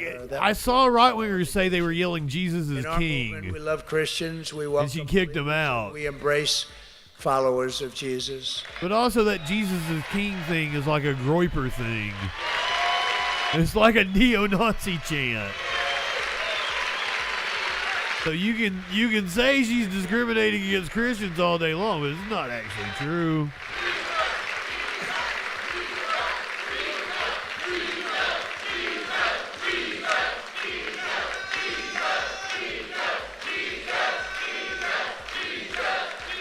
Jeebus, Jeebus. Josephus. Good evening, my friend. Group you've assembled. What's going on with Ben? Oh, you like that? You like how I switched that up? They weren't chanting boo, they were chanting boo earns. The Supreme Court is not planning to hear an appeal from Trump's former lawyer, Michael Cohen. The Supreme Court will not hear an appeal from Michael. I just said that. The one-time lawyer for Donald Trump sued Trump and several federal officials back in 2021 for alleged retaliation after he promoted his tell-all book. Lower courts dismissed Cohen's lawsuit. The justices declined to hear the case without comment. According to the lawsuit, Cohen says he was taken back to jail after refusing to sign an agreement that would have prevented him from speaking to the media. Oh, they were yelling lie, lie, lie, the heckler at the Kamala rally. Okay. I saw people say online that it was Jesus is king.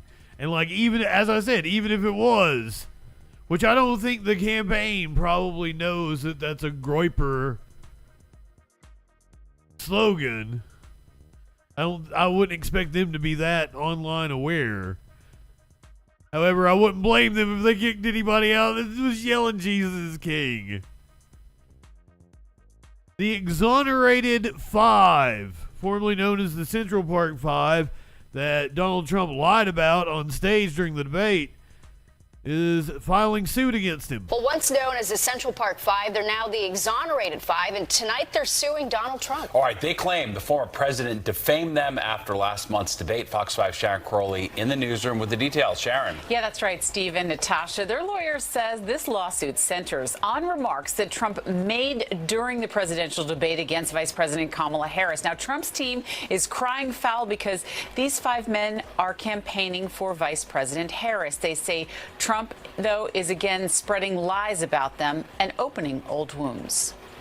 Just 2 weeks before Election Day, the men formerly known as the Central Park Five, before they were exonerated, filed a defamation lawsuit against Republican presidential nominee Donald Trump. Here they are with Al Sharpton at the Democratic National Convention in August. They're suing Donald Trump because he defamed them to an audience of 67 million Americans on September 10th. He said that they had pled guilty and that they had killed a sexual assault victim, and both those things aren't true. The men were teenagers when they were accused of the 1989 rape and beating of a white woman jogger in Central. The five, who are black and Latino, said they confessed to the crimes under duress. They later recanted, pleading not guilty in court, and were later convicted. After jury trials, their convictions were vacated in 2002 after another person confessed to the crime. In 1989, Trump purchased a full-page ad in the New York Times calling for the teens to be executed, part of their past that continues making headlines today. The Trump ad is an ad which conveys that Donald Trump is filled with hate. When Mayor Koch talks about the fact that I and other people in this city aren't supposed to hate people that go around killing and robbing and mugging all of us, then I disagree with the mayor. Wow. Hasn't done enough. The now exonerated five, including Salam, who is a New York City councilman, have been campaigning for Harris. Trump spokesperson Stephen Chiang says this is just another frivolous election interference lawsuit filed by desperate left-wing activists in an attempt to distract the American people from Kamala Harris's dangerously liberal agenda and failing campaign. Absurd. Five men now say that Trump's remarks have caused them to have to try to clear their names all over again. The group is asking for a jury trial to determine compensatory and punitive damages, and they expect if Trump wins this case, it will be put on hold. Is she on Xanax or drunk? She's kind of slurring her words. Maybe she's just tired. It is election season. Them to have to try to clear their names all over again. The group is asking for a jury trial to determine compensatory and punitive damages, and they expect if Trump wins this case, it will be. I mean, who am I to talk? I'm high. Wins the election, I should say, the case will be put on hold, and if he loses, they're hoping for a speedy trial. So all eyes on the election, Natasha. All right, Sharon, thank you very much. Just seemed a little loopy. She could be on cold medicine. It could be any number of things. Who am I to judge? Once again, I'm sitting over here high as fuck, doing the news. Who am I to judge? I don't know if I can do that, Producer Dave. I'll let you know.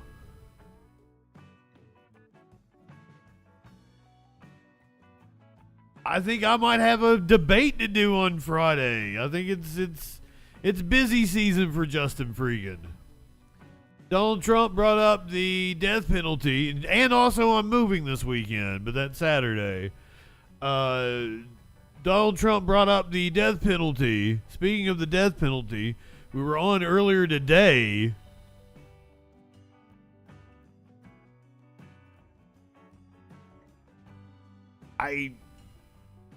Death row inmate Robert Roberson was expected to testify in front of the Texas State House. The Texas State House had subpoenaed him last week in an attempt to spare his life, as Texas wanted to execute him on Thursday evening. We spent the evening thinking Texas was going to execute an innocent man until the Texas Supreme Court stepped in and stopped it at the last minute. We thought that he was going to testify in front of the State House earlier today. The hearing was delayed over like 40 minutes. Apparently, the Department of Corrections did not want to transport him to the state capitol to testify. They wanted to have him by video chat. As I understand it, advocates on his behalf and the chairman of the committee did not want to have him testify over video chat because he is autistic and couldn't communicate well. So that's where we're at. The hearing went on. Dr. Phil was the top witness. And we begin with that dramatic showdown at the Capitol today as a bipartisan group of lawmakers try to save the life of Robert Roberson, convicted in 2003 of killing his 2-year-old daughter, Nikki. Advocates believe his conviction was based on now discredited science. In a last-minute push to delay his execution, lawmakers compelled Roberson to testify in Austin today. It would have been the first time a death row inmate has had such a stage, but Governor Greg Abbott and Attorney General Ken Paxton blocked him from coming. Our Ryan Chandler was there and joins us now. I knew it was Paxton.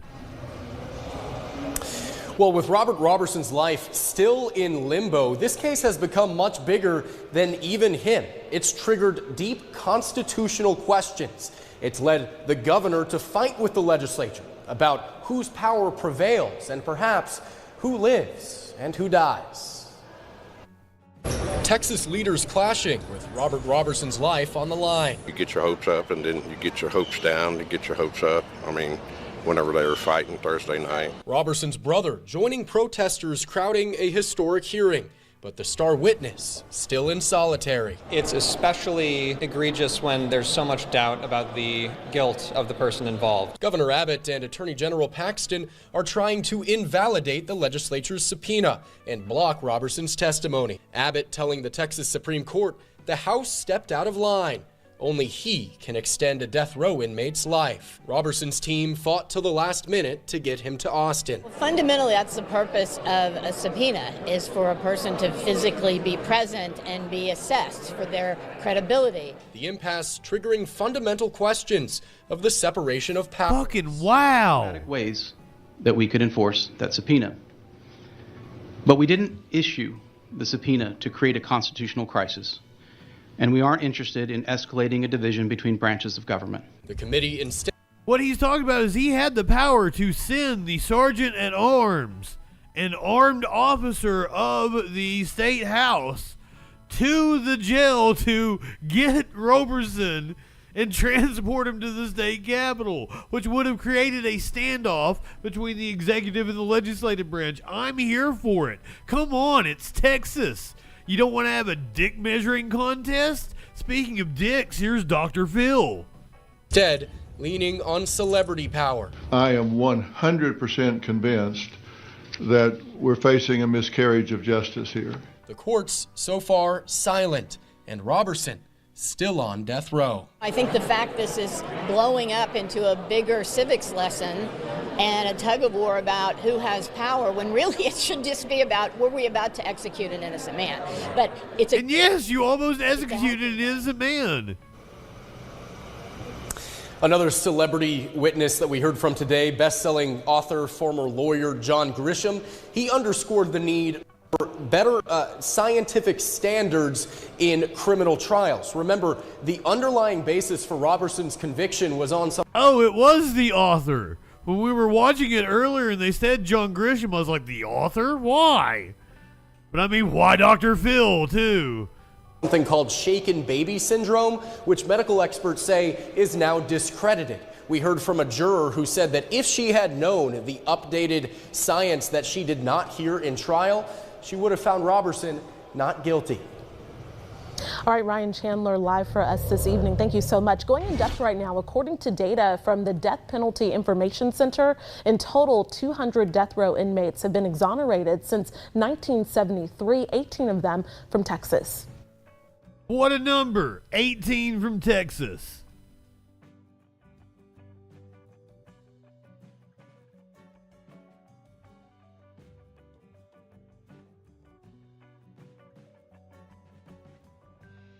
It is a day that ends in Y in the United States, so you know what that means, right?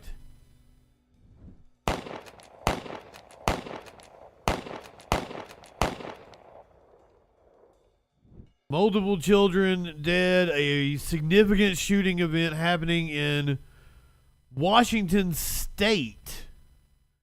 Apparently near Falls City. Deputies holding a press conference on that incident in Falls City. Several people were found dead there. Let's listen in. It'll be a very significant, long investigation at this house. Our major crimes unit is going to start this investigation by doing what we do with all search warrant, or with all investigations. It's going to start with a search warrant. You might see several officers kind of behind me. They all have tasks, but nothing really starts at the scene until a search warrant's authorized by a local judge, and then they can move in to do what they need to do for the investigation. In this case, our major crimes unit has asked the Washington State Patrol to bring their crime scene response unit out to do the bulk of the crime scene work. That implies that this is in Washington State. It's going to take a lot of expertise, a lot of time. And we may be doing that because we have other cases the sheriff's office might need to handle at the same time. So State Patrol has stepped in to help us with this. Apparently a teen is in custody, 5 people dead. Seen forensically. Let me take a break. Sorry.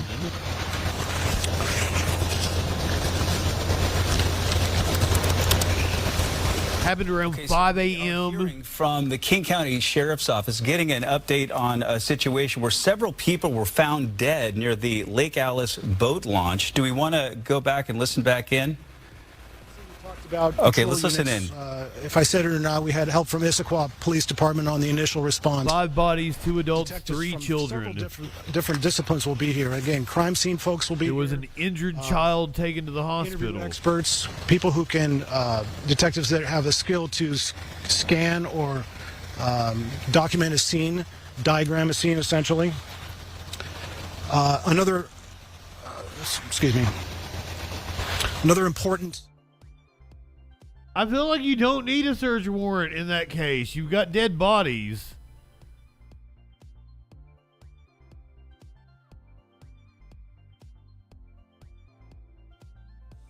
Breaking news in Falls City, where deputies are investigating multiple homicides. Right now, deputies are investigating in a neighborhood east of Lake Alice. Multiple calls were made to 911 to report a shooting just before 5 o'clock this morning. Right now, you're getting a live look at what the scene looks like at this moment, with several police units still there. Investigators haven't said how many victims there are, but they call this... So yeah, none of the video is current. A teen was taken into custody after 5 people killed. Deputies found 2 adults and 3 juveniles. A high school age teen will be booked into the King County Juvenile Detention Center and face first or second degree murder charges. Another teen, believed to be related to the suspect, received medical aid from a neighbor and was taken to Harborview Medical Center for treatment. She is in satisfactory condition. The Snoqualmie Valley School District confirmed that at least 2 of the victims are school age. The victims did not attend the Snoqualmie Valley schools. However, we recognize that events like this can affect all of us. It looks like a teenager did it, killed his family, possibly. A neighbor said a couple and their 5 children live in the home that is now a crime scene. I'm just in shock, total shock. Neighbor Lynn Trowern. I keep bursting into tears. That's why I have to go to my daughter's house because I can't be here on my own. I just keep seeing the faces of the children. At around 4:55 a.m., multiple people called 911 reporting a shooting in the Lake Alice neighborhood. When deputies arrived, they said they found a tragic scene investigating multiple homicides. I can say that it's going to be a really tragic event for the community, for anybody who has any connection out there. Mellis said this is potentially a domestic violence incident. There's no ongoing threat to the community, and the scene appears to be self-contained.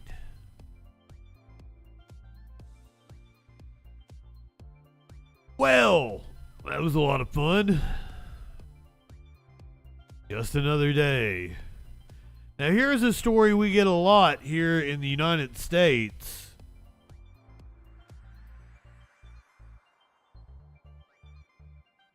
But this time we're going to go overseas for it.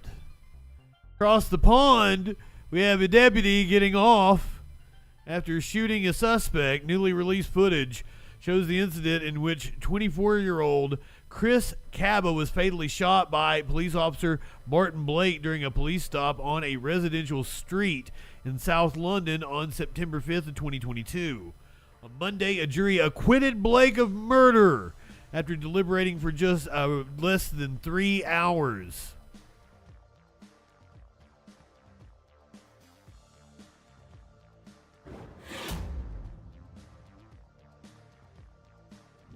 Blake said he had fired the shot at Cabba in self-defense, but the prosecution argued that the car was boxed in and could not hurt the officers at the scene. Some viewers may find the footage distressing.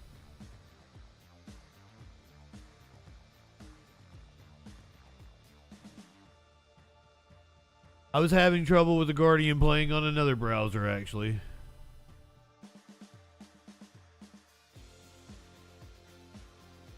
The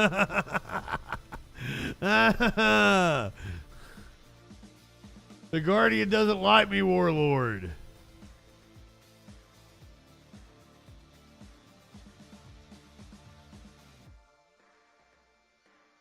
Finally, third time's a charm.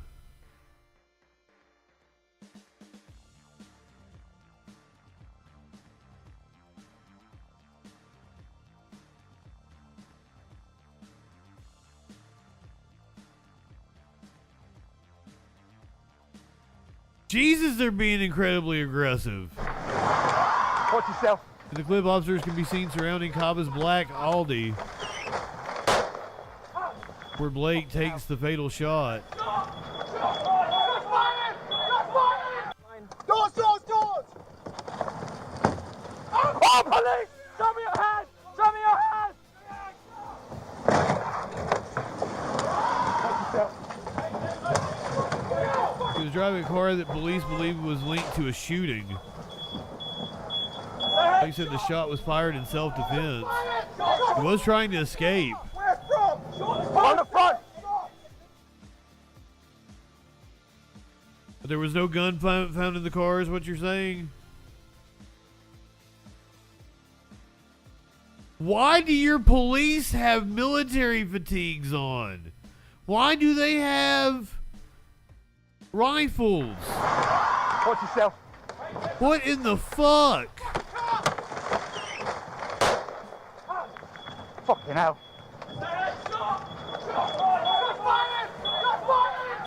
Doors, doors, doors! Every time I see a fucking cop in the UK, it's got like a poodle on a baton.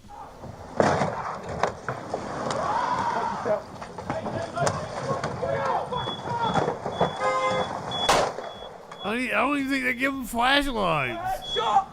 Shot fired! Shot fired! Where from? On the front! So all that training, they still killed the dude.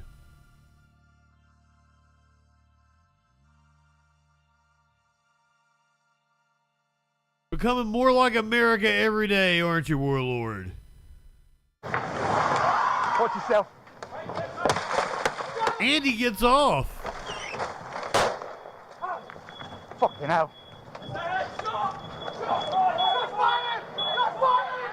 Doors, doors, doors! Oh, police! Show me your hands! Show me your hands!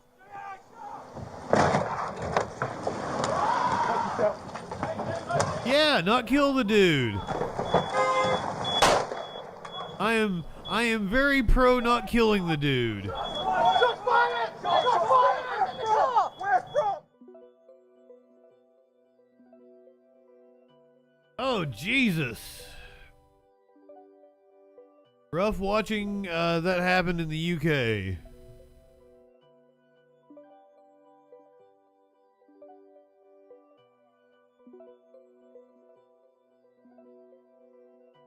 Go to something else that's also uniquely American. You remember the story of the guy that was choked out on the subway? The trial for the man accused of choking him out, Daniel Penny. I wanted to say Daniel Pewter, but that was that fucking fighter turned wrestler that bombed. Jury selection is underway in the New York City trial of Daniel Penny. Penny was charged with manslaughter and criminally negligent homicide after he admitted to putting a homeless man, Jordan Neely, in a chokehold on a New York City subway station in May of 2023. Neely was pronounced dead that day. At that time, Penny said he believed Neely posed a threat inside that subway car. The incident divided the city, coming amid a flurry of violent encounters on the subway. NBC News correspondent Rahema Ellis joins us now. She's been following this. So, Rahema, this was really a widely publicized case, especially here in New York. There were witnesses. There was video of the incident. So walk us through what's happening in that courtroom today. In the courtroom today, the judge asked some 86 potential jurors, have you ever heard of this case? Nearly everybody raised their hand because he said, I'm not surprised, but that doesn't mean that you couldn't judge the case fairly once you hear the evidence. However, he dismissed most of them, leaving only 28. And they've got many more people to question just in terms of the judge before they get to the voir dire, which he says is going to happen on Friday. So that means we will not have a jury of 12 determined before Friday because the voir dire won't happen until then. So, Rahema, let's talk more about timeline. How long could this trial last? And if Penny is found guilty, what potential sentencing is he facing? The judge is saying that this, or the parties involved are saying that this trial could go some 6 weeks. If he is found guilty of these charges, Daniel Penny could face up to 15 years behind bars. For the family of Jordan Neely, that might be some modicum of justice. For the family of Daniel Penny, it would not, because he says he was only acting in an effort to defend himself and others from a man who walked into a subway train saying he was threatening to kill people, including a mother with her young child who were on the train at the time. All right, Rahema Ellis for us following that. Thank you so much. Thanks for Shut up, Lester. Updated about breaking news. And I knew it was coming.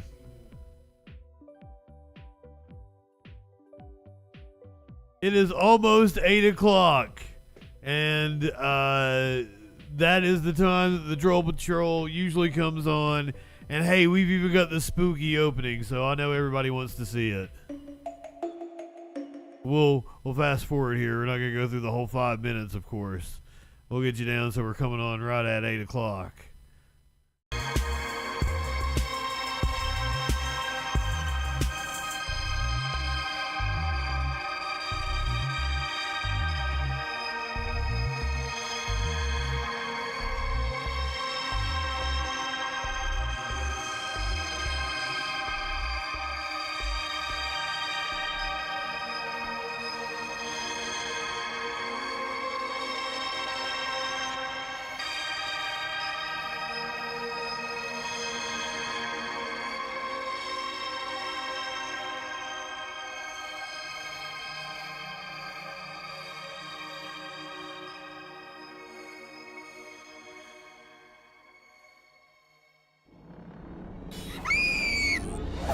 This is the Troll Patrol, live with Justin Freakin.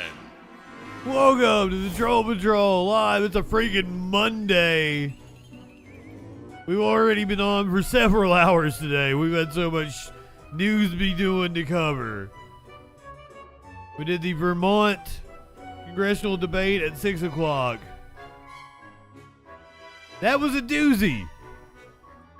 We have the Iowa 1st Congressional District. A toss-up seat, lean Republican.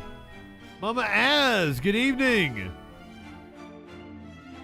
Curiouser seemed unimpressed with my Halloween graphics.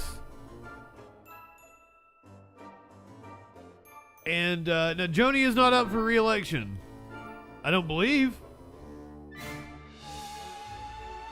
I think she was up for re-election 4 years ago. So she'll be up again next time. For those of you who don't know, I kind of have a crush on Republican Senator Joni Ernst. She's a good-looking lady. I want her to be my mommy and dominate me. Getting dominated by Republican women is a fetish I'm just discovering I have.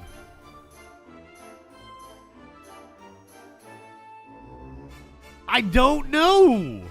Because here's the thing: is I've always gone for smart, independent women, so it's always been very liberal women.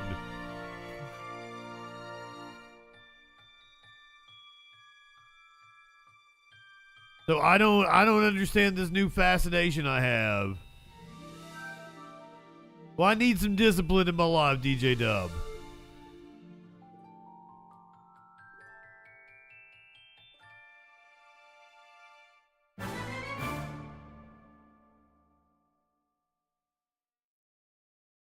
I had a oh shit. That's what I think about your candle wax. Martha's cool. And together we will. This is live in Concord, North Carolina currently. We will make America wealthy again. I am moving further south. America healthy again. However, I'm moving to a big city. We will make America strong again. We will make America proud again. We will make America so you gotta look at it in perspective. And we will make America great. Moving from again. small town rural. God bless you all. God bless you all. Thank you. Oh shit, gotta YMCA. Yes, one with an airport. One with an incredibly busy airport. I'm moving to Charlotte, North Carolina.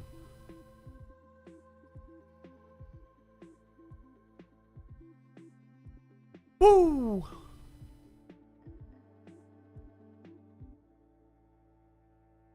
Not exactly a huge crowd. I remember on a gas tire as Martha Stewart with her little dickie on. Martha looks good. Martha looks better now than she looked 30 years ago. She like wore mom jeans and no, clinically it did not. You're thinking of like Asheville, Boone, all that shit in western North Carolina.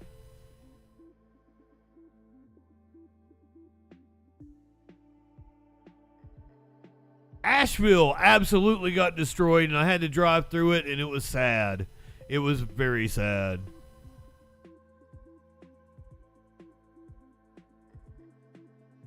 I feel like she went to the slammer and came out a lot cooler. And also, if I feel like I got somebody to actually explain that to me, like Martha got railroaded.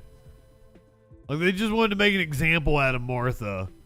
And it's sad that they railroaded Martha like that. Like, 'cause there's a million other, like, sleazy dirtbags that they could have fucking made an example of, but it was fucking Martha. What do you guys think about the enthusiasm in the room for Trump? This was in Concord, North Carolina.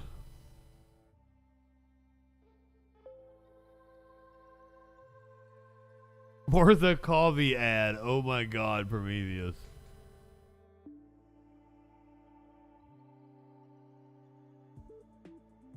Silly boy.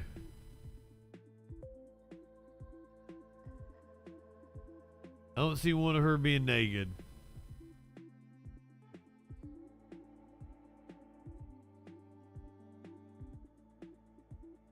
That's like a beer commercial, and that's not even Martha Stewart.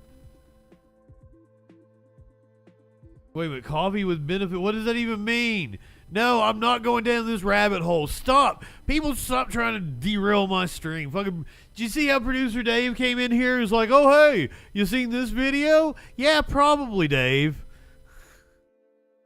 I'm the dude that gives the news to everybody else. Yeah, probably.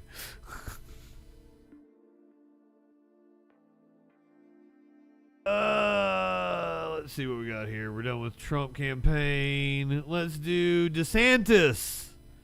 Probably violating the law down in Florida because, you know, Republicans.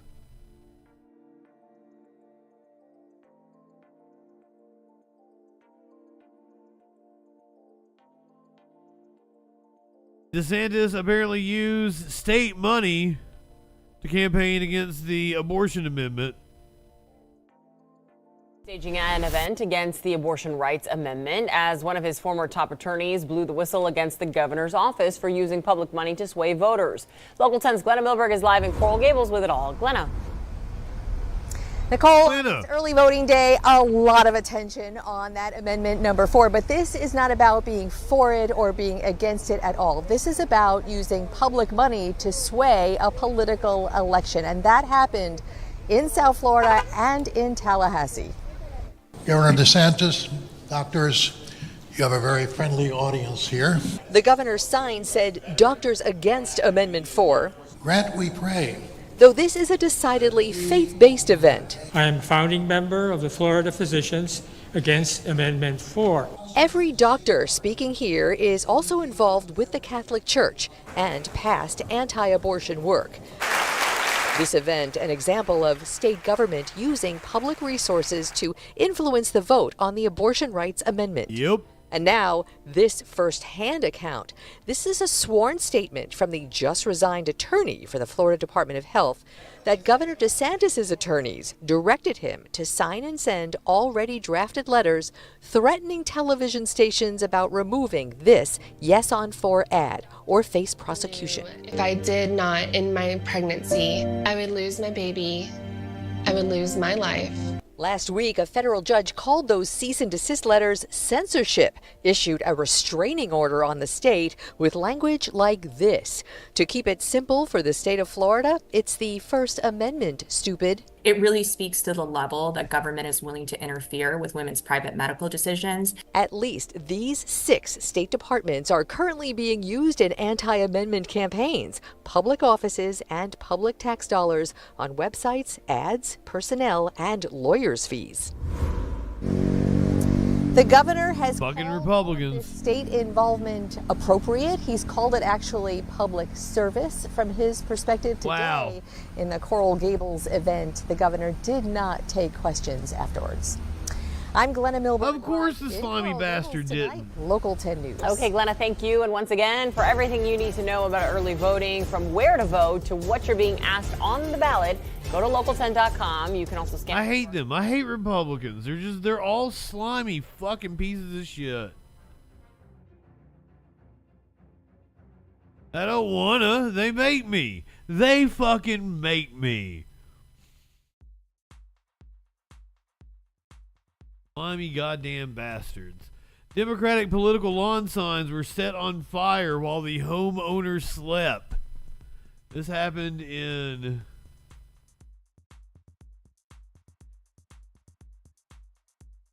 Terry, good evening. Happened in Massachusetts. Political signs up in flames in Sterling, the homeowners sleeping at the time. I felt like I was in 1930s Germany. Blaine Bursch and his partner Will Sherwood woke up to find only ashes where their signs supporting Harris Walz, Senator Warren, and Congressman McGovern once stood. And what wow. Is it going to change our votes? Going to change other people's votes? This happened last Thursday night. Neighbor Tim Aldridge spotted the flames around 10:15. He called 911 and took this video. That's a free speech right to have those political signs. He doesn't hold the same political views as his neighbors, but says he respects their right to support the candidates they want. But I couldn't be more conservative myself. My neighbors happen to be kind of left-wing. But we're Americans, and you've got to work together to make this work. Congressman Jim McGovern blasting former President Trump for his rhetoric. This happened, literally moments after Donald Trump called on his supporters to go after the enemy within. And so, that kind of hateful rhetoric inspires actions like this. Burchett is on the town's public works board. There were no hydrants close to their rural home, and they're grateful the fire didn't spread. Could have been a major problem. They're putting up more signs, along with cameras, to show they're not backing down. You have to speak up. We're Americans. We're not a bunch of wimps. Good on you, bro. Now, Sterling police say they are investigating. So far, no suspects. We're live in Sterling. Sharman Sketty, WCVB News Center. He's a Patriots fan. I don't know what that means. What does being a Patriots fan have to do with being a patriot? That man was standing up for free speech in the face of intimidation. Hey, Peter Ducey says he might have an October surprise for us. Are you ready? Only 15 days to go until the election. The Trump and Harris campaigns are heading into overdrive. So President Trump talking to voters while serving them up during an iconic appearance at a Pennsylvania McDonald's. And Harris will focus on voters in Pennsylvania, Michigan, and Wisconsin after campaigning with celebrities this weekend. Senior White House correspondent Peter Ducey is live in Royal Oak, Michigan with the latest. Hey, Peter. Good morning. The Harris campaign seems to think they can win over persuadable battleground state voters by having moderated conversations hosted by He's so smarmy. Happened today in Pennsylvania and Michigan and Wisconsin, and that's going to be a totally different vibe than over the weekend when the campaign. Wait, don't you have like a Canadian sporty ball team to root for? Lizzo and Usher. We got work to do, Atlanta. ATL, we got work to do to get this campaign across the finish line. I'm counting on you. We can make a difference in this election, Georgia. So if you ask me if America is ready for its first woman president, I only got one thing to say. It's about damn time! It's about damn time! Last night in PA, former President Trump went to watch the Jets lose to the Pittsburgh Steelers, and there were apparently, you'll hear here, plenty of Trump fans in the stadium.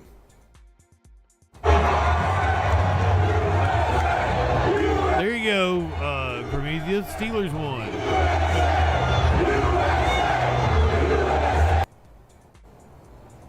Trump's biggest event yesterday, though, was not at a stadium. It was at a drive-thru. A Trump-supporting McDonald's franchise I don't care about the Steelers. Worked with the Secret Service to pass bags of fast food through the window into people's cars, and they taught him how to work the fry cooker.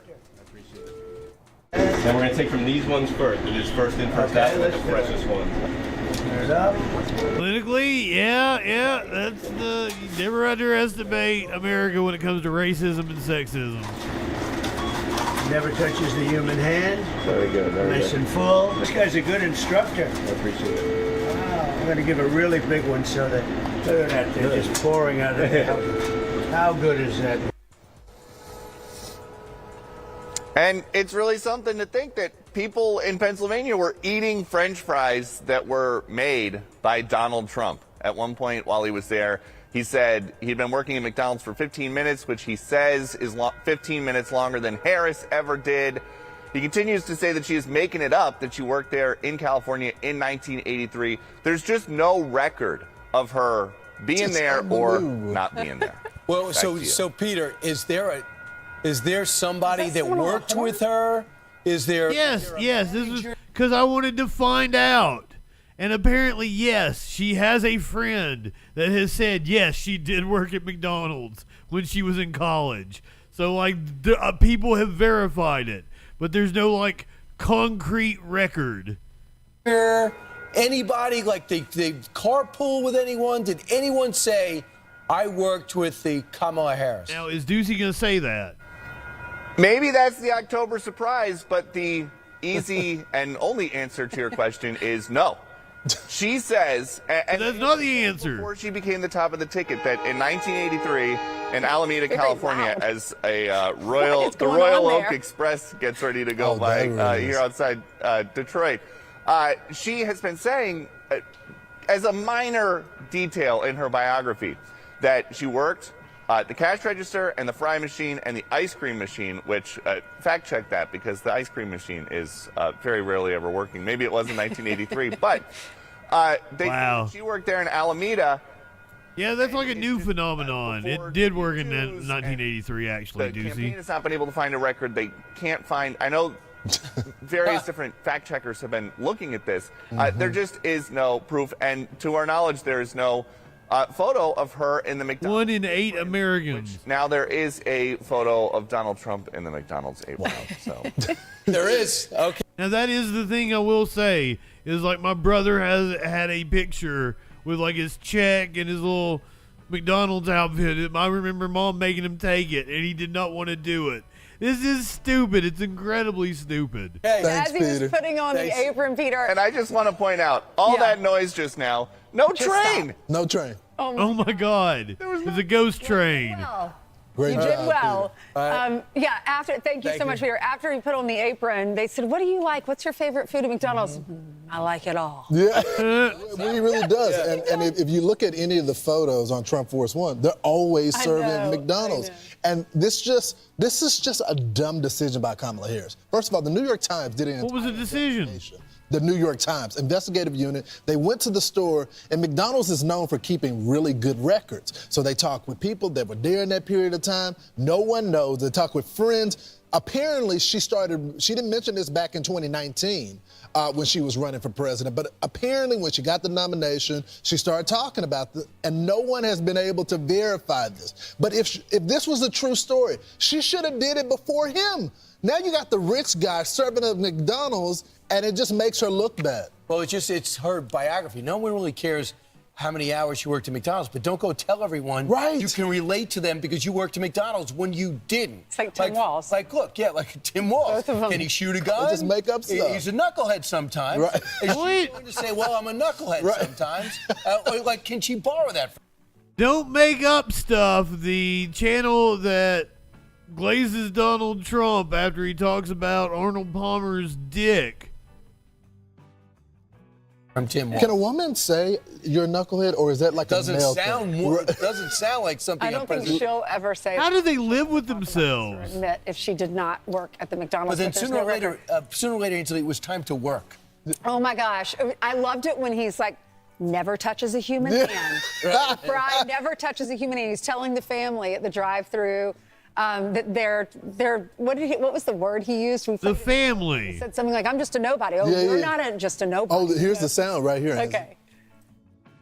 Wow. I could do this all day. I wouldn't mind this job. I like this job. I think I might come back and do it again. Thank you. This is just Donald Trump promotional material. Like, this is the furthest thing from news. It's insane. It is insane what our media has become.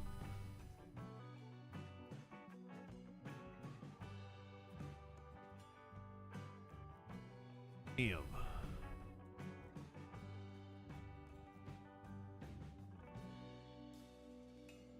Let's go to Brookfield, Wisconsin, on stage with the music and all that, but where Thelma and Louise are out here campaigning again.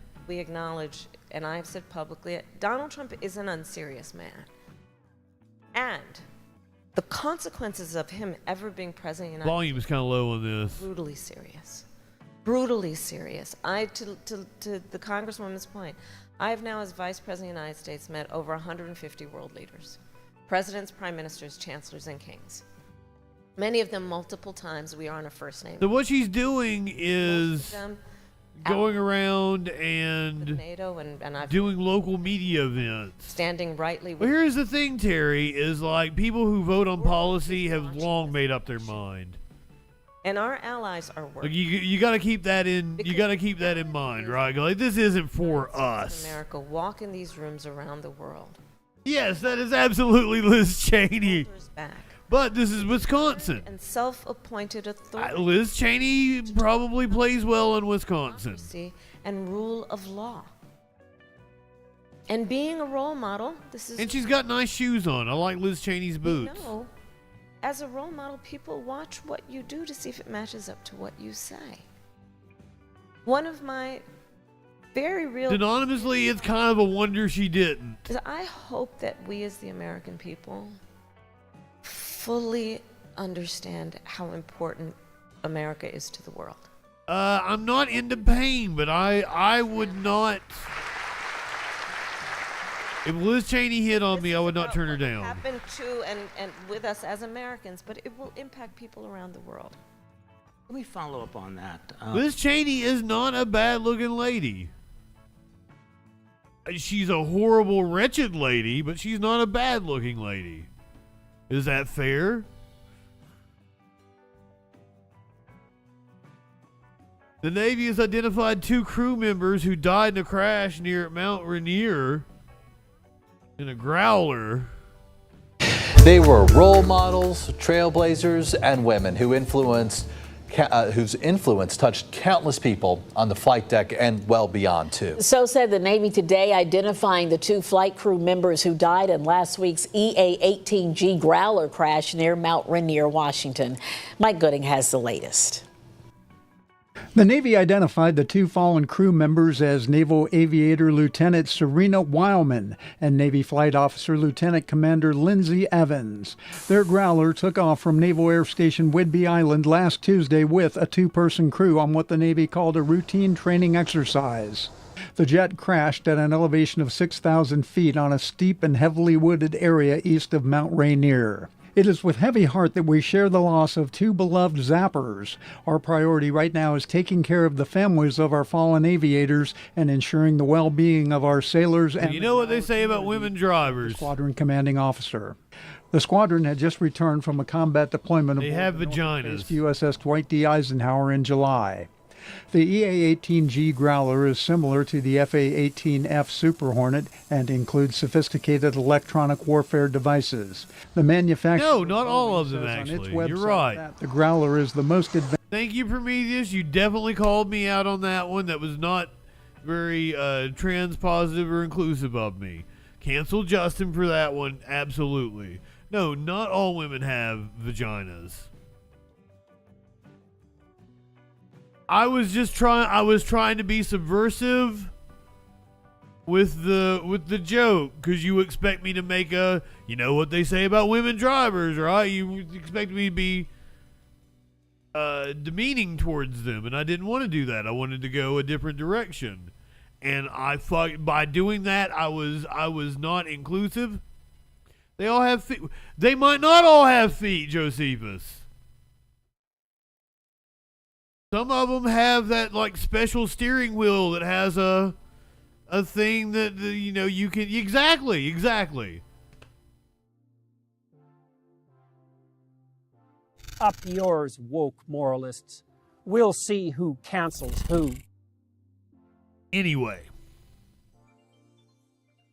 The EA-18G Growler is similar to the FA-18F Super Hornet and includes... We're about a half hour away from the Iowa 1st Congressional District debate. Manufacturer Boeing says on its website that the Growler is the most advanced airborne electronic attack platform and provides tactical jamming and electronic protection to U.S. military forces and allies around the world. The $67 million Growler was first delivered to the Navy in 2007. Mike Gooding, 13 News Now. According to the Naval Safety Center, dating back to 2009, there have been 11 mishaps involving the EA-18G Growler. This was the first one to cause fatalities. This is what you call a mishap.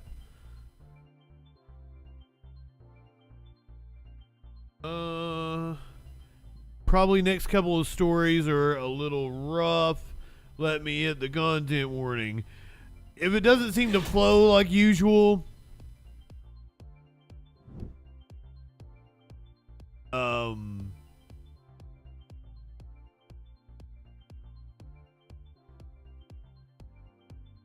really, Flash? Where are they usually located?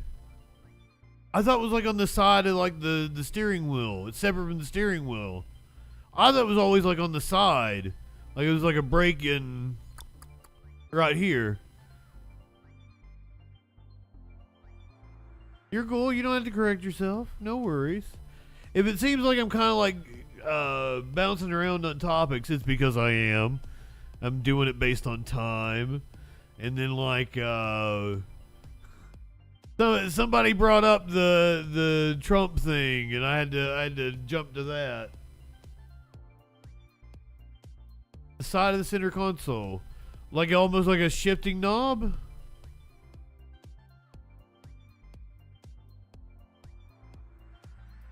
Interesting. We're going to go to Ohio, where a trial is underway for a officer accused of murder. Hopefully, unlike in the UK, this motherfucker won't get off. Jury selection is now underway in the murder trial of a former Ohio police officer accused of killing an unarmed black man inside a garage. The shooting happened nearly 4 years ago and prompted change in the Columbus Police Department and city laws. ABC's Rena Roy has the latest.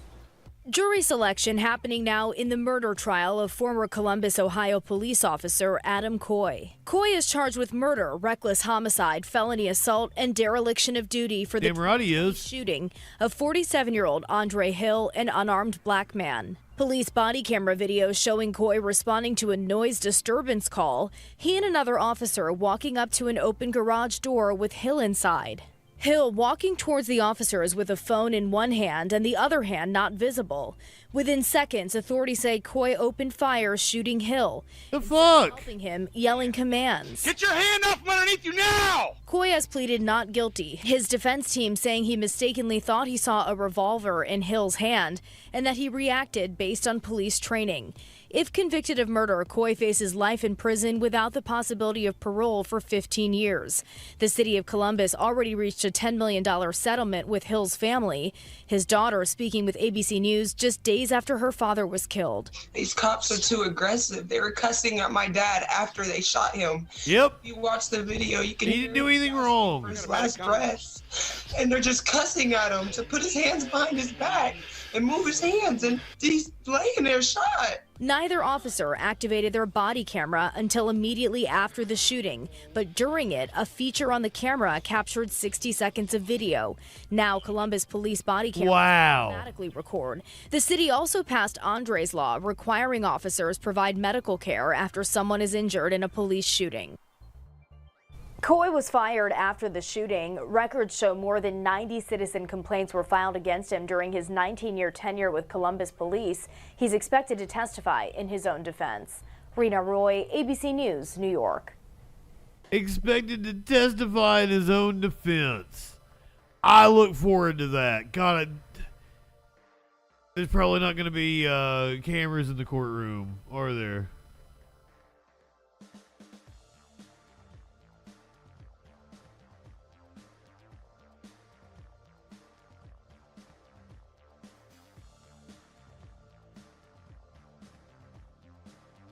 Okay, check this. We did this story. This is the follow-up. Apparently, this politician. I remember when he was arrested, and we did the whole story on the whole ordeal. He was arrested for the murder of a journalist. He was a politician in Las Vegas.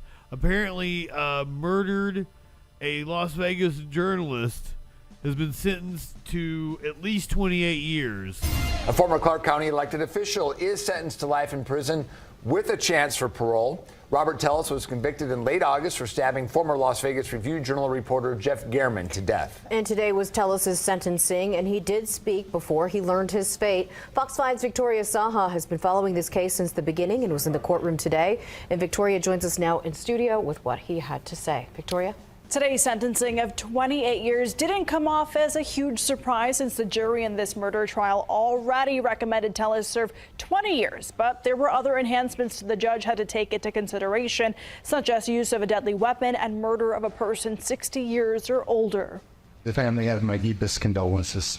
Condolences, but not condolences. The county official turned convicted killer. The desire to seek justice and have somebody accountable for this.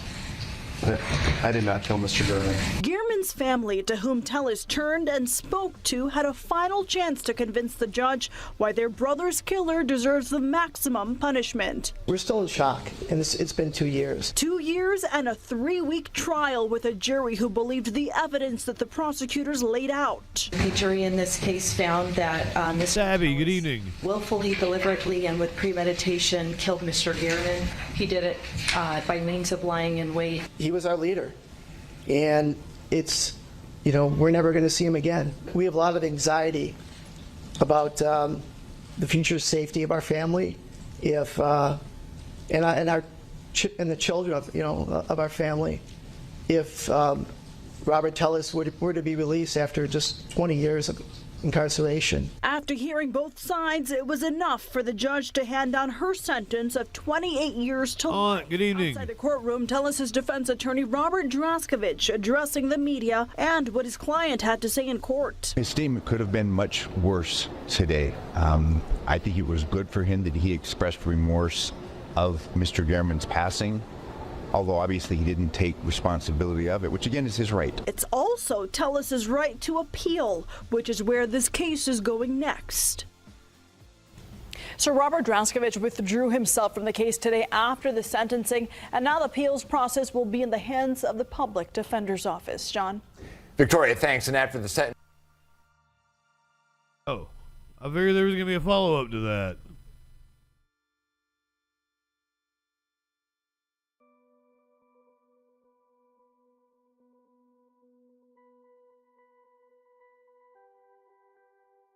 Let's go to Houston, where we have a driver, a DoorDash driver.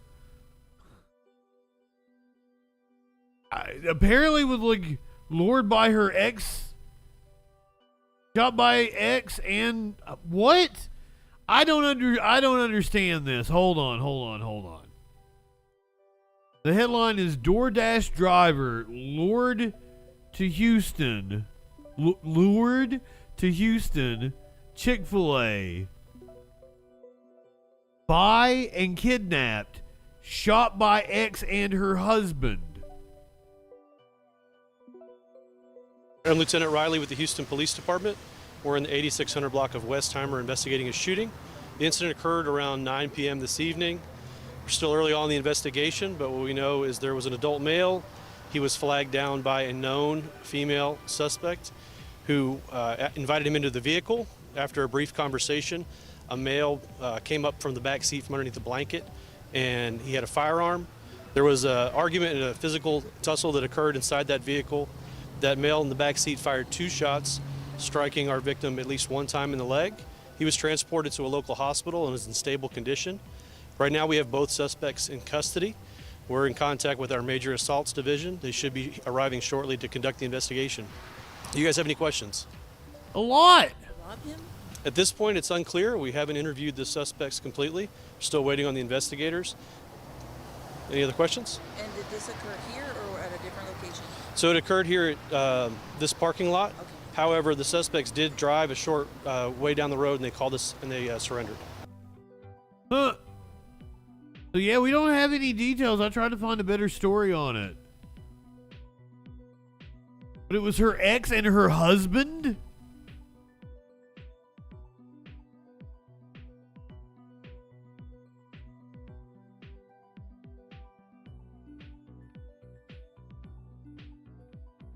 I'm dumbfounded on that. I don't know, like, they got the...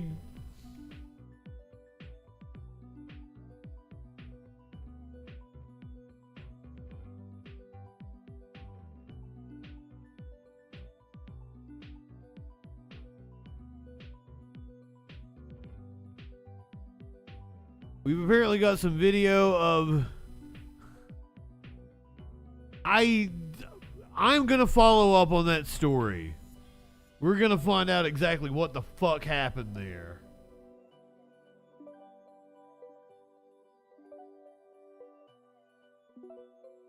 We have a scammer caught on video in New York. And on the what the? Oh my God!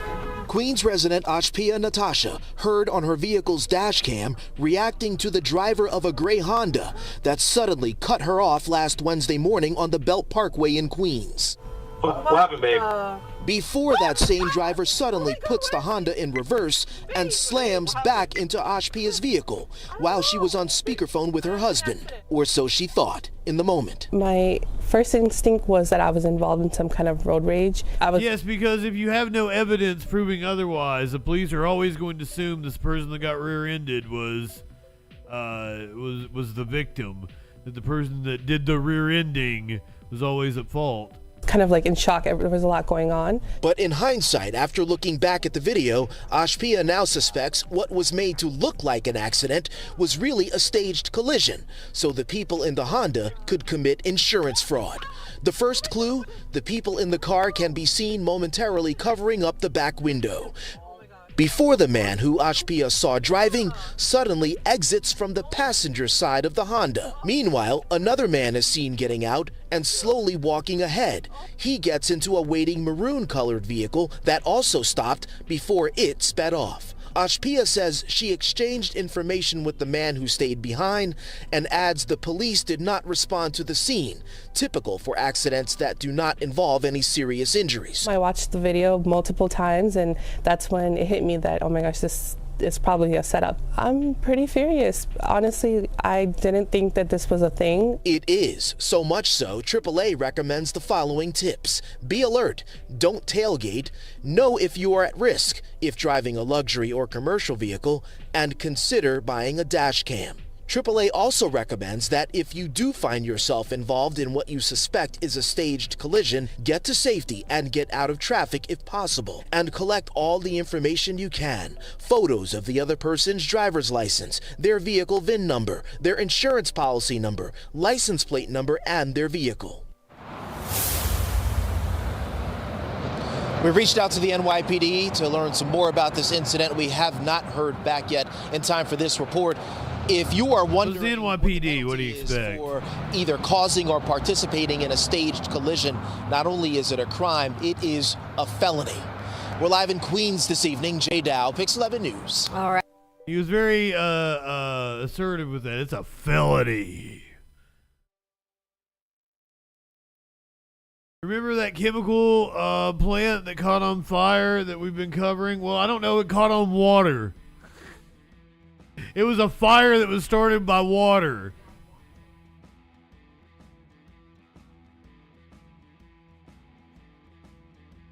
We were covering that plume of gas from a biolab. Several lawsuits flying now. Right now, Rockdale County commissioners say they are taking Biolab to court in order to force the company to leave the county. This after residents reported that a fire at the facility continues to make them sick. 11 Alive's Doug Richards live in Conyers tonight with a look. Doug, what are you learning about this lawsuit? Well, the lawsuit hasn't been filed yet. It'll be filed in a few days. We should point out that here at the Biolab side, a public safety blockade that kept us away from this plant has been lifted just really in the last day or so. And you want to be there, brother? The street is open in front now, and beyond you can also see. As he's like, I lived a long life. The equipment moving rubble. I was a smoker. From the fire and demolition. Work here stopped weeks ago when the fire started, and county officials now say they want this plant gone. My eyes. Carrie Westmoreland was among were they going to rebuild it? Who endured weeks of acrid smoke from the fire that struck the chemical plant known as Biolab. Though firefighters have extinguished the blaze, Westmoreland is among the residents who say it continues to impact their health. Can't half see it. Time my eyes be running water, and sometimes they get red and burning. I really am concerned about what kind of effect this will have long term on my husband and my daughter because of their previous health conditions. Doreen Williams is an elected county commissioner who announced a lawsuit today in an effort to prevent BioLab from trying to reopen. Though the facility created hundreds of jobs and poured tax dollars into Rockdale County, Williams says the fire vividly exposed the company's downside. They can't convince us that it's safe enough to go out and breathe. And I have Parkinson's disease, so I have to be careful if you have a chronic condition. Commissioner Williams says she thinks that is there a plant left? Relocating to live in Rockdale County, or plants considering relocating to Rockdale County might not want to do so if they know that the BioLab plant is. I just let me ask you a question. This place made pool chemicals. Are pool chemicals worth the hazard of poisoning thousands of people in the area around whatever the plant is? This is not the first time they've had a issue. It's like the third or fourth. Multiple safety violations. Is still here with its history of destructive fires really since 2004. And apparently the city is suing to get them to leave.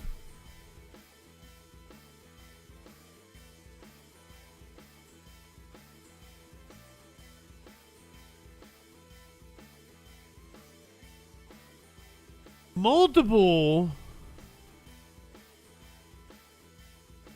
places across the country experiencing record flooding.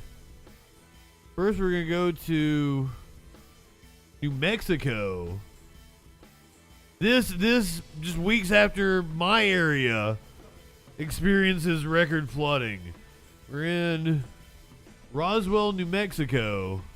Has officially declared a state of emergency for the Chavez County area. The county was pounded by nearly 6 inches of rain over the weekend, most of which broke a more than 100-year-old record in Roswell. More than 300 people have been rescued by the National Guard, and New Mexico State Police have confirmed that 2 people died in the flooding. The state of emergency unlocks $1 million in state funding to help relief efforts in and around Roswell. Good afternoon. Flooded with nearly 6 inches of rain in just 5 hours. Roswell now picking up the pieces after a massive weekend storm. And while the high water is gone, city leaders say there is still a danger. News 13's Jessica Barron is in downtown Roswell with how the city is working to assess that damage. More than a day after the storm rolled through here, Roswell, you can still see so much of the damage left behind. If you look down, you can still see one truck that's stuck here in the spring water. And then if you look to the other side, you can see multiple cars stacked on top of the bridge. People we spoke to today say they've never seen a storm like this before. This was unlike any other time that we've seen. Shock and disbelief in Roswell as people look over the damage caused by a major flash flood Saturday night into Sunday morning. While many are trying to clean up or salvage what's left, Adan Leyva is among those who say it's hard to believe what I'm sure they've already blamed immigrants somehow. We have a bunch of businesses, our entrance to our history, art, and everything, it just got ruined. So it is pretty sad. It is pretty sad to see this. The storm brought as much as 7 inches of rain to some areas around Roswell, making it the wettest day in the city's recorded history. The New Mexico National Guard says flood water cars away, leading to 2 deaths and more than 500 rescues. Today, the Guard says it's using the break in weather to determine what all is damaged. The water has receded a lot. Actually, in the last 2 days, it's receded quite a bit. There is toward the east of town where we're going to start to assess now that there is a possibility of the Pecos River kind of going over a little bit, so we're assessing that damage. Although the water's gone down, the city is asking people to stay off the roads as much as possible because of lingering safety concerns. The flooding, to the extent and force that we had affects bridges that are part of our street system and can affect their structural integrity and safety. So we want people to stay off those bridges. Despite the damage for a historic storm, people in Roswell are staying optimistic, focusing on recovering. What's to come? We're going to get back up on our feet. You know what I mean? This community is very, very tight, and we're gonna come up on top. People who have trash in their yards are being asked to place it on the curb for special collection by the city. The Roswell bus system says for now they're suspending fares until further notice. In Roswell, Jessica Barron, KRQE News 13. And a large group of volunteers, city leaders, and others expected at a community meeting in Roswell tonight. Cut them off pretty abruptly there. Not the only part of the country flooding, unfortunately. I guess I said our country, so we should go here first. Going over to Florida, where Orange City still facing flooding issues weeks after Hurricane Milton. Lingering problem in the wake of Hurricane Milton. Yeah, at the top of the newscast, we showed you this video from Chopper 2 of floodwaters continuing to just swamp homes in Orange City. Well, West is now on the ground to show us why it is taking so long for the waters to recede there. None of this property was wet before. None of it.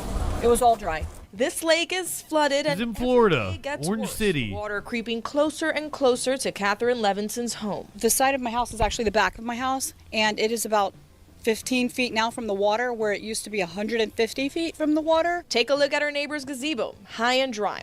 Right after Milton, water covered its foundation, but Monday it was much higher. Michelle Kramer, who lives on Shady Lane in the Orange City area, says her home is just inches away from flooding. It's very unsafe. We don't even want anybody in there because it's risky. On the other side of the lake is Miller Road. It's been impassable for over a week, but Monday the county began working on a temporary fix with FDOT. Create some temporary roadways that through the flooded areas that are a little higher that allow folks to access their residences. Kramer's fear is that this fix will push more water into the lake and closer to her home. We asked Volusia County's Ben Barlett whether there's anything they can do about the rising lake levels. We don't want to take that risk and that liability of moving water out of the Miller Lake drainage basin into another drainage basin where we could potentially harm other folks downstream. Barlett says the lake is starting to stabilize. The county believes it will quit rising and begin to recede. We've been here long enough to know it doesn't do that. It does not recede. If the ground is so saturated, there's nowhere for it to go. But it could be months before the lake returns to its normal levels. Jesus! In Volusia County, Pamela Combe, WESH 2 News. The county hopes to finish laying all the gravel by tomorrow at the latest. The sheriff's office will be supplying light towers to make sure it is a safe passageway. Fucking fuck! Anyway, we're a little over 10 minutes away from the Iowa 1st Congressional District debate. God damn!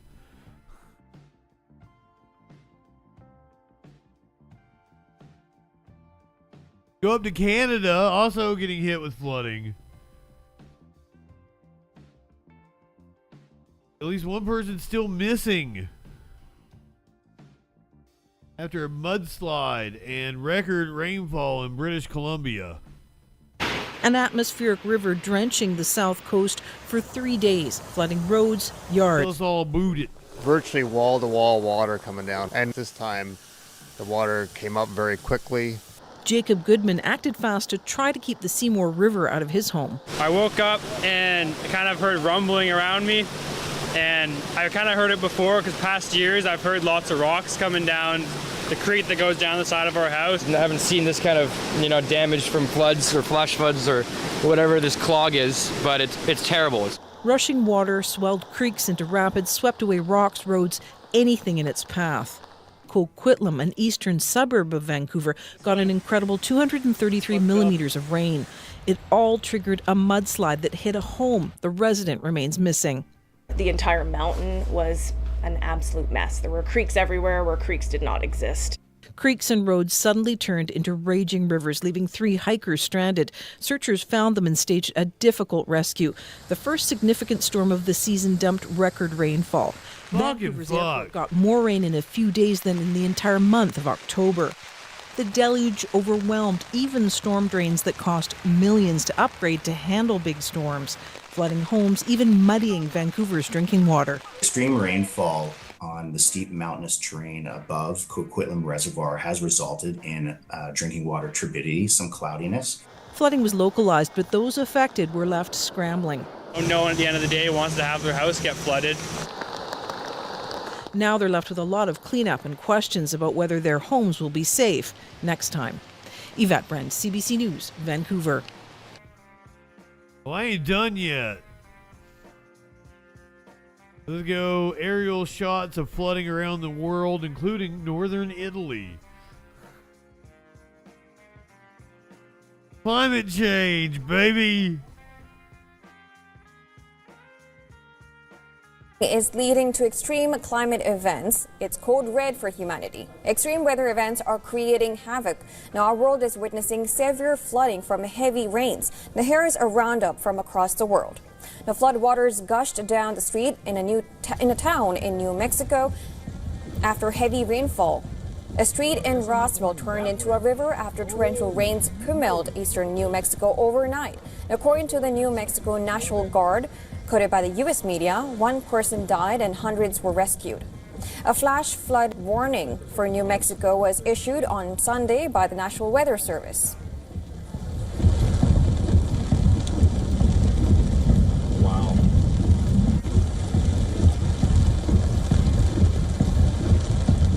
Street turns into a river. Heavy rains from an atmospheric river prompted an emergency response in West Vancouver. Roads have been covered in muddy water with debris flowing down various streets. The North Shore Emergency Management altered the population that rainfall would continue. They have alerted them and urged people to avoid trails, forested areas, and steep slopes. According to local media, Environment Canada forecasts up to 150 millimeters of rain near Vancouver Island's coast and up to 250 millimeters in mountainous areas.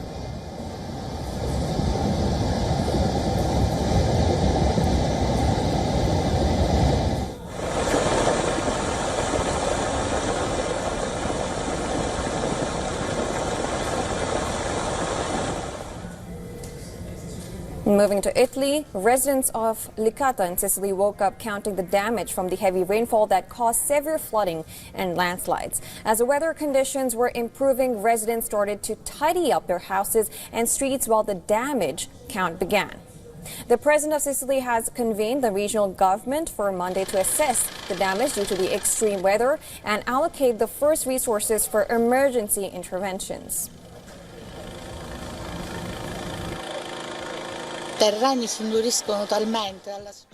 The soil hardens so much from the drought that then, when it rains, they become like cement. So this amount of water becomes unmanageable, and then the river floods and the roads fill with water and mud above all. All this mud and reeds, because river banks are never clean, everything ends up in the sea. The waves crashed on a street in western French city of Saint-Malo, drenching onlookers and cars as France's weather service forecasted strong wave warnings in much of the region. The weather service, Meteo France, placed 6 departments in western France on yellow alert, the 3rd highest level of warning for strong waves. The local authorities have advised against staying close to the waves.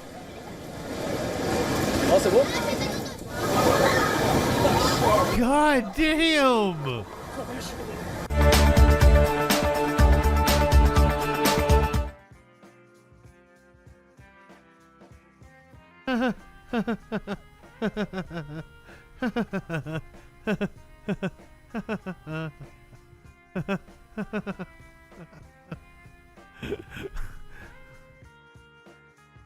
I'm sorry, I shouldn't laugh. Abattoir, good evening. We're about 5 minutes away from the Iowa 1st Congressional District debate. Before we do that, I'm going to show you this video of, I don't think this had anything to do with rain. And new at 11, check out this wild video from Air 7 of a car that flew through the roof of a home in Rancho Palos Verdes. It happened just before 6 this evening. Apparently that car rolled down a hill into the home, but it's unclear exactly how it wound up this way, nose down, rear bumper poking out the top of the roof. The home, of course, suffered extensive damage as fire crews responded. No one inside was home, but the homeowner raced to that car to make sure the driver was okay. I looked in the family room and I just saw. And new at 11, check out this wild video from Air 7. Is there there's got to be some kind of road or something up there, right? An overpass. That flew through the roof of a home in Rancho Palos Verdes. Wait, where? This evening. Apparently that car rolled down a hill into the home, but it's unclear exactly how it rolled down. Where? What hill? Nose down, rear bumper poking out the top of the roof. The home, of course, suffered extensive damage as fire crews responded. Where's the hill? No one inside was home, but the homeowner raced to that car to make sure the driver was okay. I looked. Okay. So there's like a road right here of something. There's something up here. Was okay. I looked in the family room and I just saw piles and piles of wood. The windows had shattered. It sounded like the whole house exploded. I wasn't sure if it was a gas line that exploded, but I know something serious had happened. I was the first one that got to her. She was kind of coming in and out of consciousness. She's an older lady. She kept asking me where she was. I gave her the address. I'm not sure if she was trying to call on her phone. I was just trying to keep her calm. That driver, an old lady. Hospital. We are awaiting word tonight on her condition. Hello, I'm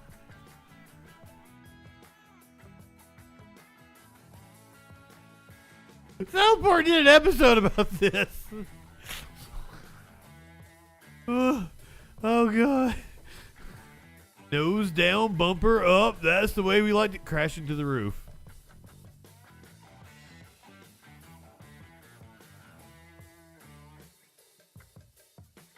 So an old lady just drove off a road and in through somebody's roof. Is that how I understand this?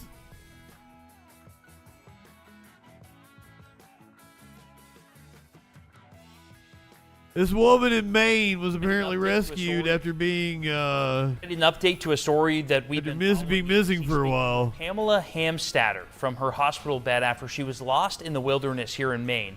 Morgan Norwood reports. This was the moment Pamela Hamstatter was rescued after spending 4 nights in the frigid wilderness alone. Poor lady. I knew if I wasn't found that day, I wasn't going to survive. The 72-year-old speaking with us from her hospital bed about that terrifying and days-long ordeal. It's a lot of sadness and grief. Pamela and her husband John went out for a routine hike last Sunday on a trail near their Alexander home that she says they walked for nearly 22 years. When her husband John took a fall, she went to get help. And I told him, I'll come back for you as soon as I find out where we are. At one point, Pamela becoming disoriented, and hours roaming the woods turned into days with no food. Oh, God. Below freezing. I started eating peat moss, and I thought maybe that would keep me alive. Pamela says a neighbor noticed they hadn't been home in days, and on Wednesday, officials beginning an all-out search, and 24 hours later, they miraculously found Pamela alive with their dog Lucy by her side. Well, Pam's body temperature was 90.7 when we found her. We wrapped her up as best we could to try to warm her up. No, they found her husband dead. Husband John, sadly, he did not survive. But Pam, determined to keep his memory alive, cherishing their marriage. He was loving. We were married for 31 years. And I'm really sorry. This was a bummer. I thought it was going to be an uplifting story because she was found alive. Real bummer. Sorry about that. My bad. Anyway, we're going to take a commercial break. When we come back, the Iowa 1st Congressional District debate. We live in turbulent times. The media is full of deception, conspiracy theories, and fake news. Now, more than ever, it is important to ensure you're getting information from a source that's freaking reliable. I'm Justin Mullins, and this is the Freakin' News. Get a breaking or interesting story with a humorous twist in about a minute weekdays 8 a.m. Eastern on YouTube, BitChute, Odyssey, and more.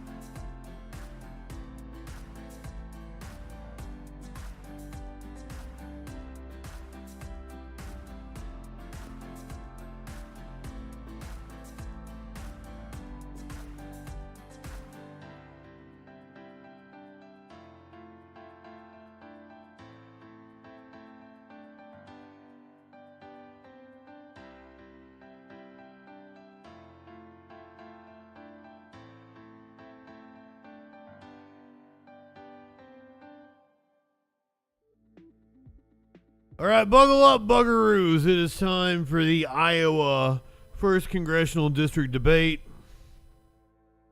Directly after, we are going to do Live Music Monday. This is Live Music Monday. We're doing King Diamond and Alice Cooper. I absolutely want to smoke up. Soon as I get this debate for us going.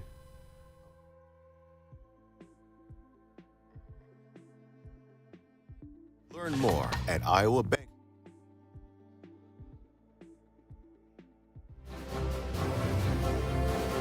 Here we go. For more than 5 decades, Iowa Press has brought you political leaders and newsmakers from across Iowa and beyond. Live from Iowa PBS studios in There's my Joni Ernst. This is a special Iowa Press debate featuring candidates in the 1st Congressional District. Here is moderator Kay Henderson. For the next hour, we will explore the views of 2 women who are running to represent Iowa's 1st Congressional District, and you may recognize them because it's a rematch. 4G, that's what we're doing, King Diamond and Alice Cooper. Take a look at the 1st Congressional District. It covers much of southeast Iowa and a few counties in south central Iowa. It includes the cities of Fort Madison, Burlington, Davenport, and Clinton along the Mississippi River, as well as Iowa City, Fairfield, Oskaloosa, and over to Newton and Indianola in central Iowa. You might not have been here when I was putting the list together. Marionette Miller Meeks, an eye doctor who represented This is Miller Meeks, the Republican. before being elected to the U.S. House in 2020. And Democrat Christina Bohannon is a University of Iowa professor and former engineer. She served 1 term in the Iowa House and ran for this congressional seat in 2022. Welcome to you both. Thanks, Kay. Joining our conversation, Dave Price. He is the Iowa political director for Gray Media. The Iowa 1st Congressional District debate For the Des Moines Register. So let's start with an issue that voters have been hearing a lot about lately, abortion. Christina Bohannon, you say you want to restore Roe versus Wade. I want to get into the details of what that means. For voters who want to hear specifics about what you'd support, are there any restrictions on abortion that you would be in favor of? Thanks, Stephen. So thanks for having me. And before I jump into that, obviously very important question, I want to talk a little bit about Christina Bohannon. I grew up in a mobile home in a town of 700 people. A Democrat. My parents graduated high school, but they worked really hard from before daylight until after dark. And, we were Ford trucks, Busch Beer, Johnny Cash. And for us, getting a double-wide mobile That ain't country. I'll kiss your ass. It meant that, we were getting ahead. But then my dad got That sick, ain't country. canceled his health insurance, and we lost everything. We weren't getting ahead anymore. We weren't even getting by. And, when my dad died, he did not leave me a trust fund. But he left me something way more important because he had taught me the difference between right and wrong. And I'm running for Congress because right now what I see is a lot of politicians in Washington, D.C. who are so obsessed with the left and the right that they have forgotten about right and wrong. And as I talk to people all throughout this district, I do hear from people who are very concerned about politicians taking away our rights and freedoms, including abortion. Well, let's let Marionette Miller-Meeks have an opening statement if you're going to choose to have one. Yeah. There you go, Marionette Miller-Meeks. Yeah. Well, thank you so much, Kay. I really appreciate that. As you know, I'm running for my third term to represent this district. And I would say if you look at my background, you'll understand exactly why. And I feel like she said something stupid one time. In the district, representing the district, meeting with constituents. I'm the fourth of 8 kids. I grew up. I feel like she has made the troll patrol in the past. Air Force, very poor, had extra jobs on the weekend. I even went with him as a preteen and teenager to clean pizza parlors on a Sunday morning. I think he didn't want me to clean so much as he just wanted company at 5 o'clock in the morning. My mother had a GED, and she also worked. Both my parents worked my entire life. No one had gone to college. My parents wanted a college education for their children. They just weren't sure exactly how to navigate that. So when I was 15, I was burned in a kitchen fire. And because of the wonderful physical therapist I had, we were in isolation, so you didn't see a lot of people. But my wonderful physical therapist inspired in me a desire to become a doctor. So I left home at 16 with the discouragement of my parents. To put myself through school. Started at San Antonio Community College, junior college, started working, and was able to get a degree in nursing so I could continue to work at night, put myself through undergraduate, master's in education, and then medical school. And that passion, that desire to serve has stayed with me when I enlisted in the Army at age 18 and spent 24 years serving in the military. As well as serving in my community. So that's sort of what drives me and why I think it's important. You got her doctorate accessible and served in the military at the same time? To serving your constituents to the best of your ability. Thank you. I just want to restate the question for those who may have lost track of it. Are there any abortion restrictions that you would be in favor of? The question was about abortion, that's right. We supported is Roe versus Wade, restoring Roe versus Wade into federal law, where it was for half a century before Dobbs overruled Roe versus Wade a couple of years ago. I completely forgot what the question was. Framework, you know, I think that we have a balanced position, and I would support going back to the law in Iowa that we had before all of this started. That is in sharp contrast to my opponent. Representative Miller-Meeks supported this exact 6-week ban that Iowa now has. It is one of the strictest abortion bans in the country. It bans abortions before most women know that they are pregnant. She championed that, touted that when she ran for the state legislature. When she was in the state Senate, she voted to completely eliminate the right to abortion under the Iowa Constitution altogether. And then when she went to Congress, she signed on to a life at conception bill that bans all abortions across the country with no exceptions at all, not for rape, incest, or to save a woman's life. She has now tried to backtrack from that, saying she supports exceptions and things. It's election time, so, she's trying to moderate that position, which is obviously out of step with Iowans. But it's been fact-checked by just about every newspaper and television station in the state that she supported the life at conception bill that bans all abortions across the country with no exceptions at all. She even actually wanted to restrict abortion care for women who were serving in the military. So, I think that's wrong. I think that is very much out of step. It's creating a lot of problems for women around the state. We are 50th out of 50 in the country for the number of OB-GYNs that we have in the state, and that is creating all kinds of problems. We know that these abortion bans make that even worse. So I support putting Roe versus Wade back into federal law. And you mentioned this is a toss-up seat. That banned abortion after 20 weeks. Is that what you're saying you're comfortable with? Sure. I think we should just go back to where we were before all of this started a couple of years ago. The federal legislation that you've talked about lately has been a ban at 15 weeks with exceptions. Like his tie. So to respond to some of what your challenger had talked about, why sponsor the life at conception, which would be his tie matches my troll here, versus what you're saying now? So which one do you believe in? I'm pro-life with exceptions for rape, incest, and life of the mother. It's been that way since I first ran for office in 2008. Cheney was Wyoming once avatar. Again, my opponent is lying about my record. Yeah, I believe this is the Des Moines seat. I understand, if I recall correctly, didn't mention abortion, and it also specifically said there were not criminal penalties if a woman were to have an abortion. As a physician and a scientist, I can, say that life begins at conception. But what my opponent just said was to refuse to answer whether or not there were any restrictions or limits on abortion. Roe v. Wade does not have limits or restrictions on abortion.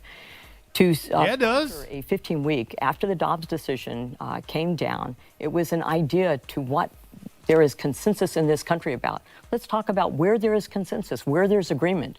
There should be no federal funding of abortion. Can't we all agree on that?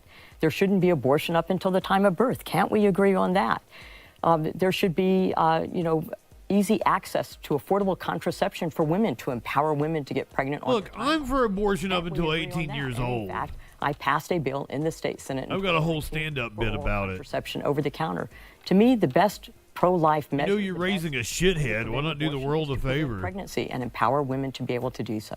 Former President Trump says that this is, I think his latest position is that is. Well, good thing I'm going to be on all night on election night, Torchy. Do you agree it should be only at the states, so this federal idea would not be? We're going to 69 the election. Turn the decision back to the 6 to 9, 6 p.m. to 9 a.m. I don't see federal legislation coming down the road anytime soon.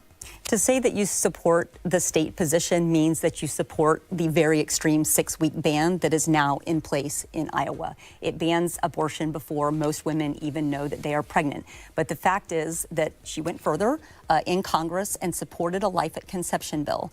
And, it is just disingenuous. Excuse me, the life at conception bill didn't bring up abortion. You have declined to say when would you stop abortion? No, would it be 39 weeks? Okay, would it be 38 weeks? You spoke would it be 37 weeks? And I'm responding.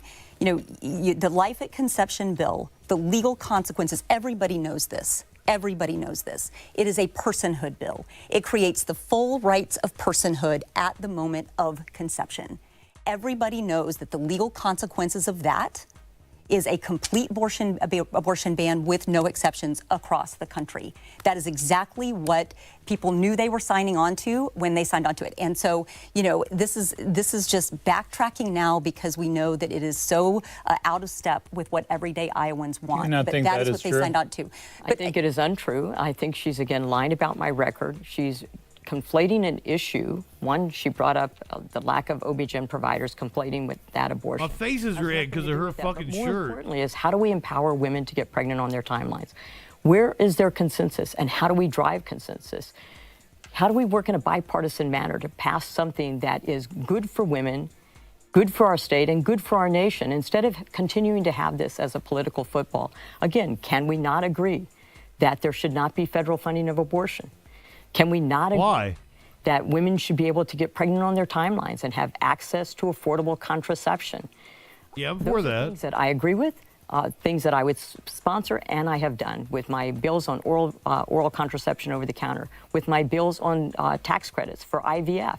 I'm going to continue to work on ways that we can bring people together to solve this problem and not have it be a political football pitting women against women. Well, just a couple things, because some things she said there are just completely wrong. So first of all, look, I am not just saying this. Multiple newspapers in the state, multiple television stations in the state, reporters have fact-checked this, and they all say exactly the same thing, that the life at conception bill is a personhood bill that bans all abortions across the country with no exceptions. It is not just me saying this. Everyone who has looked at this has said exactly the same thing. Actually, they said exactly the opposite, and they said that you were lying about my record. OB-GYNs in the state have all fact check them. We got a news organization. Bans are going to make it much harder to recruit and retain OB-GYNs in the state.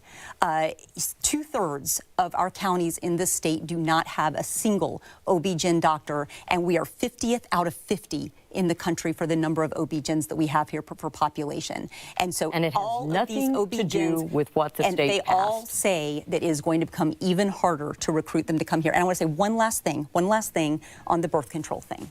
Because she's been talking about this a lot, about passing these birth control bills. And I agree that we should have a right to birth control and that we should encourage that as a way to avoid unwanted pregnancies. If we want to reduce abortions, absolutely, we should have birth control. But here's the thing.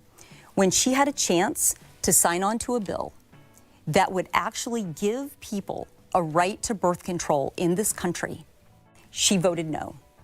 In Congress, There was a bill that she could have signed on to that she voted no on, and her bill that she's proposed on birth control does nothing.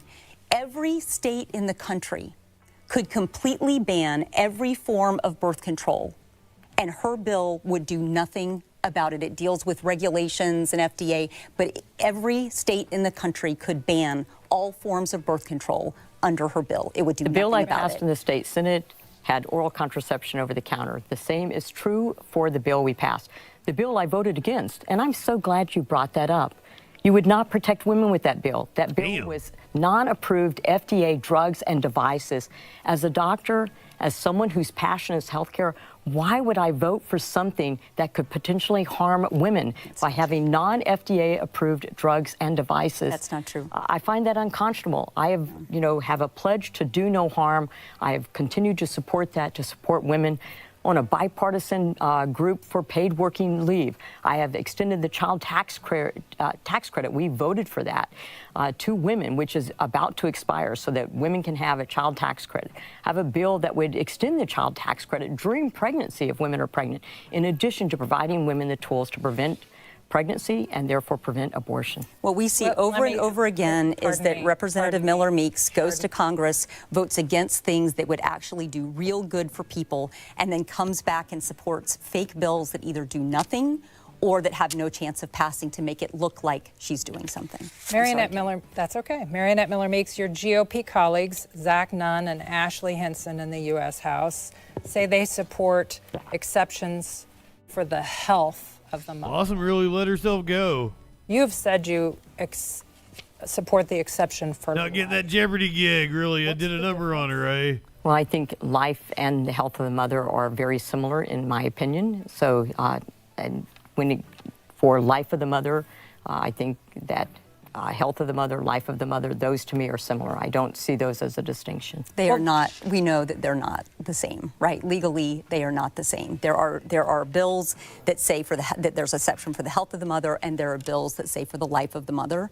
And we know for a fact that when it says life, when the exception is only for life of the mother, that women have to be very near dying before a doctor will feel comfortable performing that procedure, or else they risk either loss of their license or prosecution or something. And I have talked to women in this district who have been in that situation.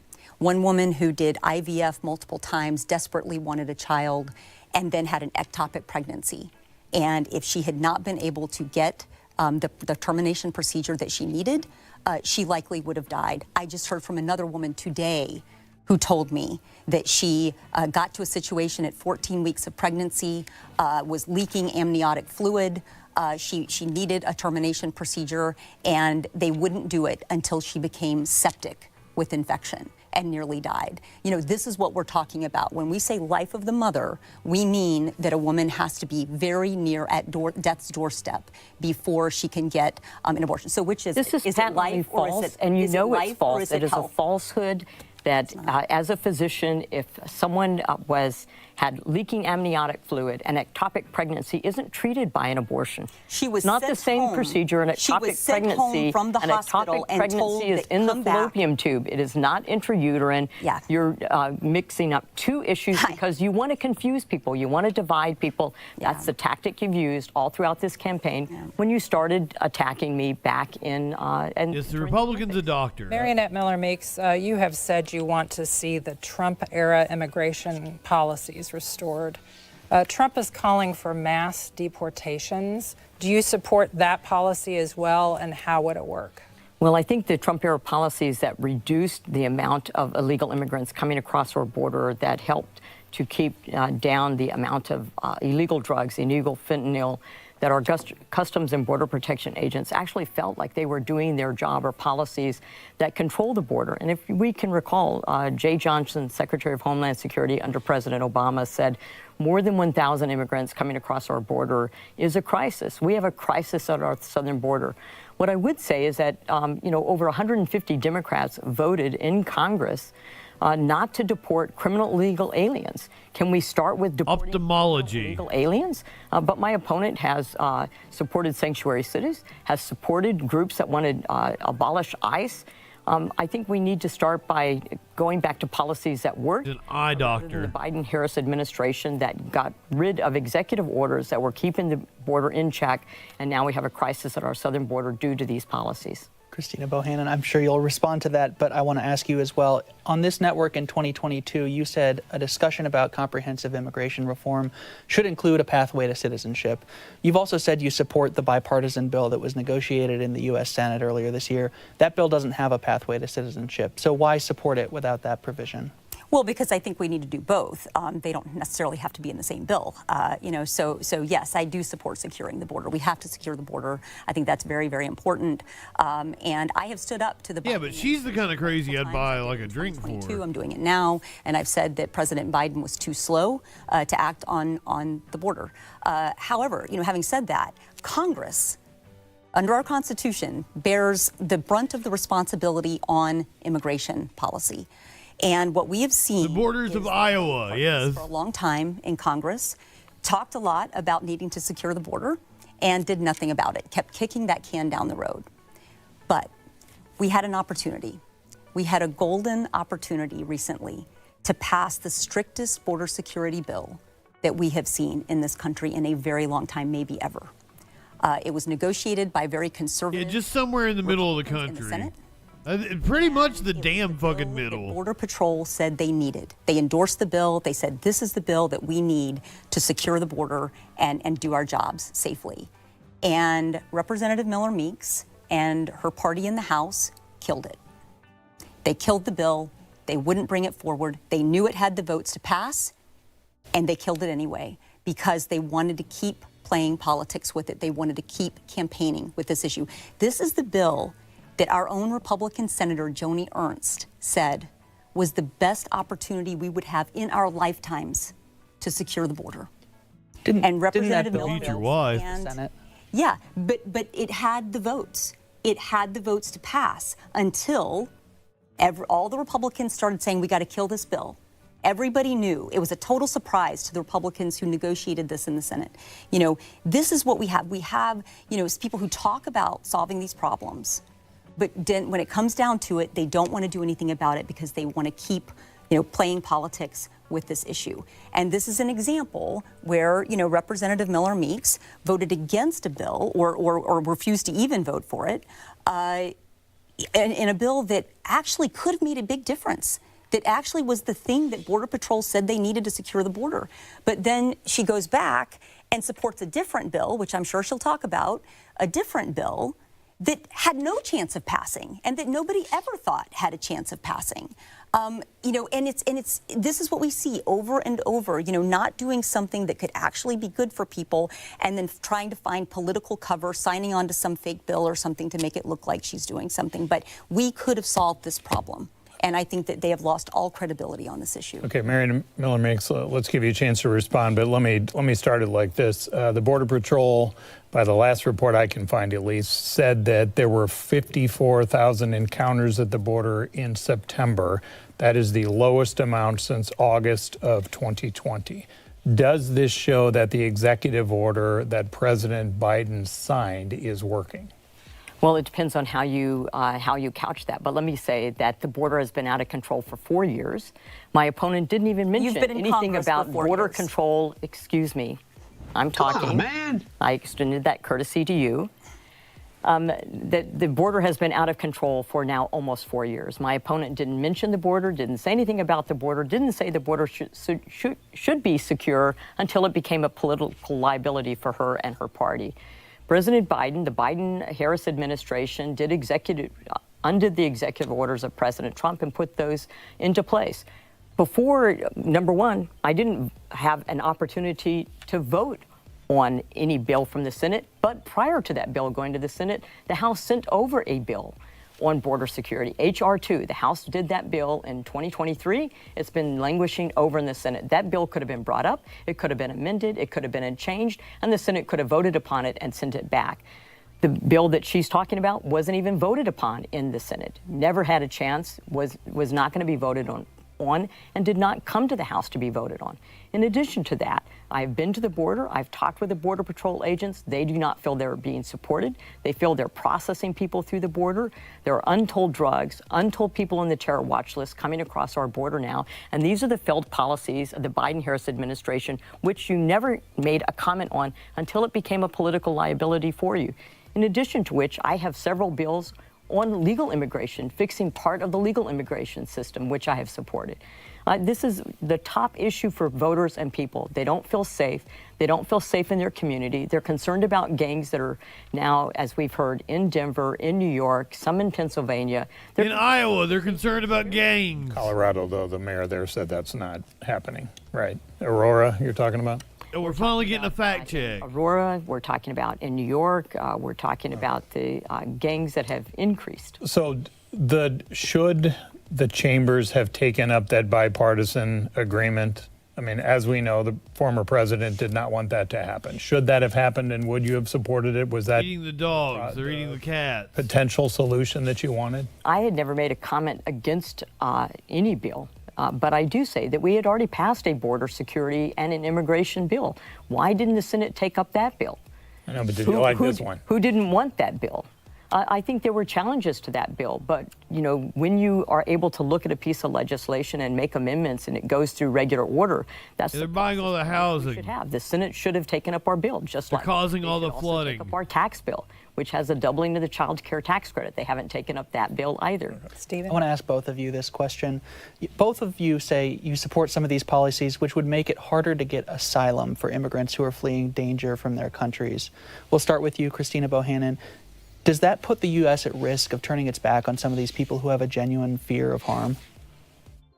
Well, I mean, look, I think that what we need is to make sure that, you know, if we have asylum seekers, that those are legitimate asylum seekers, you know, and we need a process for that. We need a process that, you know, is timely. I mean, one of the problems right now is it just takes forever, you know, to get an answer on that. So I think that we need a process that makes sense. We need to have that law work. I think the main thing, you know, that we need, and I think Representative Miller Meeks and I agree on this, is that we need to secure the border. We need to have a lawful process, a lawful, orderly process. You know, people aren't opposed to all immigration. They just want to see it done in a lawful, orderly way. So I think that, you know, I think that that's what we need. I think we need a better process for that. Your response, Marionette Miller Meeks? Well, I certainly think that there are ways that we could solve this issue and this problem. We have 1 million illegal immigration visas per year. Our State Department hasn't even fulfilled those. In previous years, recently, 2022, 2021, they were wasting green cards and visas for people to come here legally to this country. There is a possibility of talking to our Customs and Border Protection agents, and one of the things they talk about is having administrative law judges at the border to do asylum hearings. They will also tell you that of the I like Bagheera. People who come here and are told to reappear for an asylum hearing, that I had to unban him earlier today for the asylum hearing. 10% return. Of those 10% who return, only 10% of those are eligible for asylum in our current code. So the majority of people coming here are not eligible for asylum. But it brings up the broader question that you ask, and that is, you know, do we risk turning away people who are truly here because their life is in danger, there is violence in their communities? And I think that, yes, and putting administrative law judges at the border so there can be a more immediate asylum hearing is one of the things that would help with exactly what you're talking about. Let's switch to another topic, Social Security. Marionette Miller Meeks, the experts predict that Social Who is there a police chase, DJ Dub? Within the next decade. It seems as if Congress cannot agree on much.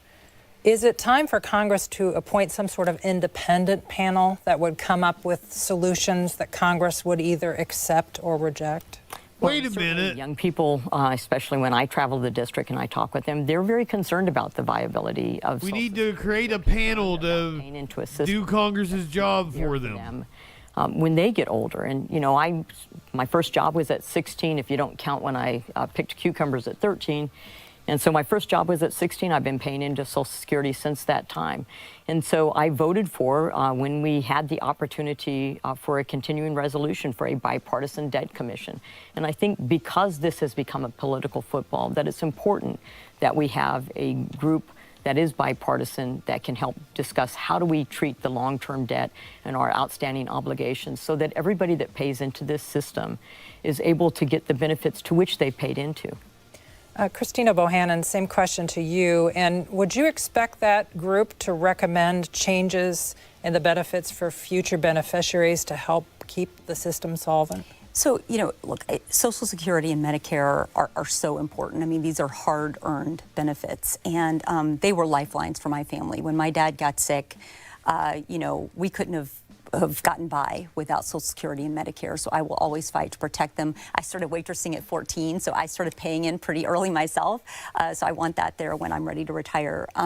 Representative Miller Meeks has said that she supports privatizing Social Security and raising the retirement age.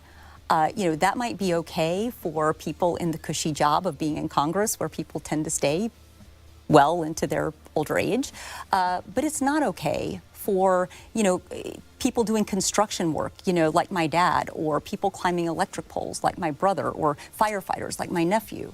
You know, so look, that's just not, it's not fair, first of all. These are hard-earned benefits, but it's not going to work, you know, for people who have to do hard work. And so I think that we have to have a system that saves that, you know, and Representative Miller Meeks, you know, has favored tax breaks for the multimillionaires and for large corporations, and would prefer to cut Social Security benefits rather than have people pay their fair share. I think that's wrong. And so, you know, I think it's really key that we do come up with a system to save Social Security, but I think it means having, you know, people at the very top. A lot of people right now, or corporations who pay no taxes at all, or less than 1% tax. There are a lot of billionaires out there. It's well documented that they pay less than 1% tax, and that puts the brunt on the rest of us. I think that people should pay their fair share before we go cutting hard-earned benefits of hardworking people. Hell yeah, at least we've got a Democrat in Iowa talking like that on at least this issue. For younger workers, is that something you support? I think if I remember this correctly, he suggested privatizing 2% of the Social Security. And again, what I've suggested and what I've recommended and what I voted for was a bipartisan commission that would look at long-term debt and how to preserve both Social Security and Medicare, especially for those young individuals who are concerned about it. We also have a Tax Cut and Jobs Act that supports small businesses, has decreased the tax brackets for all income levels and helps all income. Bagheera with the awesome advice. I would support, and we did support in our tax provisions that we already sent across, which is languishing in the Senate, to include a doubling of the child care tax credit, which will expire in 2025 if it's not reauthorized. So I do want to ask about the Tax Cuts and Jobs Act. So the Trump-era tax cuts, they will expire at the end of next year if Congress doesn't take action. Starting with Christina Bohannon, is there any part of making sure you don't join the military, Torchy? What we need to do, look, that was in 2017. That was 7 years ago. A lot has happened. COVID has, you know, largely changed, you know, our economy and a lot about our economy. So we need to look holistically, you know, at our tax system. And what we need to make sure is that, you know, it is working for the middle class. You know, my opponent has supported tax cuts for the ultra wealthy, for DJ Dub, I love you. For you know, corporations. I'm actually amazed Bagheera wasn't subbed already. We need to have a tax system that has everybody pay their fair share, and I, you know, would never support raising taxes on the middle class. I think we need a middle class tax cut. And I have thought that for a long time. And, you know, Representative Miller Meeks has talked about the child tax credit quite a few times already tonight. I'm glad that she is on board with that now, because the fact is that she let the child tax credit expire. That is $1,800 per child, per family. And Bagheera is in here all the time. Because Representative Miller Meeks did not vote for it to extend it. So I think that that's a real problem. I want to see a middle class tax cut, and I want to see that child tax credit expanded. All right, so do you have no specifics on the tax cut? You're saying middle class, what does that mean? Is there a threshold there? You're talking $400,000 like Biden has talked about. What are you pushing? DJ Dub, you rock. I think that's a fair number. I mean, I think that we can talk Also, about Maze Josephus, and I'm catch open one to when that. T-Minus was throwing all those out. Like, it needs to work for working people. We have a tax system right now where it is well documented that there are many billionaires in this country that pay zero tax or less than 1%. That is not fair. Working people are bearing the brunt of an economy where that's happening. So I will never support raising middle class taxes. Don't let the commies get you down. Middle class tax cut. All right, Marianne Miller Meeks, the Congressional Budget Office. Can I respond? Yeah, I'm going to work this in there. Give me 1 second. Give me 10 seconds. Said that if you add the Trump tax cuts along with the COVID aid that he did, it added $8.4 trillion to the national debt. So the question is, you've talked about extending the Trump tax cuts. Oh, Maggie boy. Are you willing to raise the debt to extend tax cuts? Well, first of all, the Biden-Harris administration already raised taxes on those individuals making under $400,000 a year. They did that by their spending packages, $1.9 trillion by March of 2021, which caused inflation.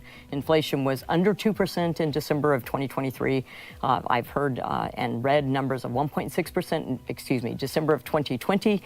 By May, I was about to say, inflation was at 5.6%. And by 2022, inflation was at 9%. That is a tax cut that is insidious, or tax increase that is insidious, and it's regressive, and that's inflation. And that was under people making $400,000 a year. So low-income families, working poor, senior citizens on a fixed income all saw their burden through inflation go up with high prices. That's the legacy that you all have. You've already created a problem scenario where the Biden-Harris administration policies. You just said that you would agree with President Biden. And President Biden would not support raising the taxes on individuals by their spending policies, which caused record amounts of inflation where people are struggling. A couple things here, right? They're both the same thing. Let's do economists just the tax consider that inflation is an insidious regressive tax, so it's a tax. All right. So on the and Trump not expanding or not reauthorizing the Tax Cut and Jobs Act means that low-income people, lower income brackets will immediately see their taxes go up. They will immediately have their taxes go up. So would you extend the full shebang like it just was? I think that you have to look at extending and reauthorizing the Tax Cuts and Jobs Acts of 2025. Thank you. Okay. Christina Bohannon. Let's address a little bit about what she's talking about inflation. So you go by the numbers, prices are up about 21% over the past 4 years. I've talked to economists who say that the COVID aid has been part of this. All this federal money did push up inflation. It's not all of it, but it's a part of it. Did the Biden administration give out too much of this? Well, we know that there are some unused funds out there that people, didn't need. And we should claw those back. I think that was too much spending. I think that we should claw that back. And I think that would help, bring down the debt, things like that. So I think that is something we should do. Congress, or who's clawing here?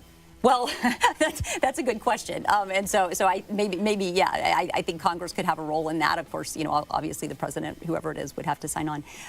But I think that we should claw back some of those unused COVID funds. I think that would be a good thing to do. But look, we also know that COVID brought about supply chain problems, which corporations then, used as a reason to jack up prices. All of this started, as she just said, all of this started with COVID. It started with the price hikes during COVID. That's when we started seeing this. And the corporations jacked up prices and said it was supply chain problems. Okay, fine. That was true for a while. But then the supply chain problems went away. And they just kept their prices up. And we are now seeing corporations raking in record profits, and have been for a few years now. And so what we have to do is to take action on corporate price gouging. And Representative Miller Meeks has absolutely refused to do that.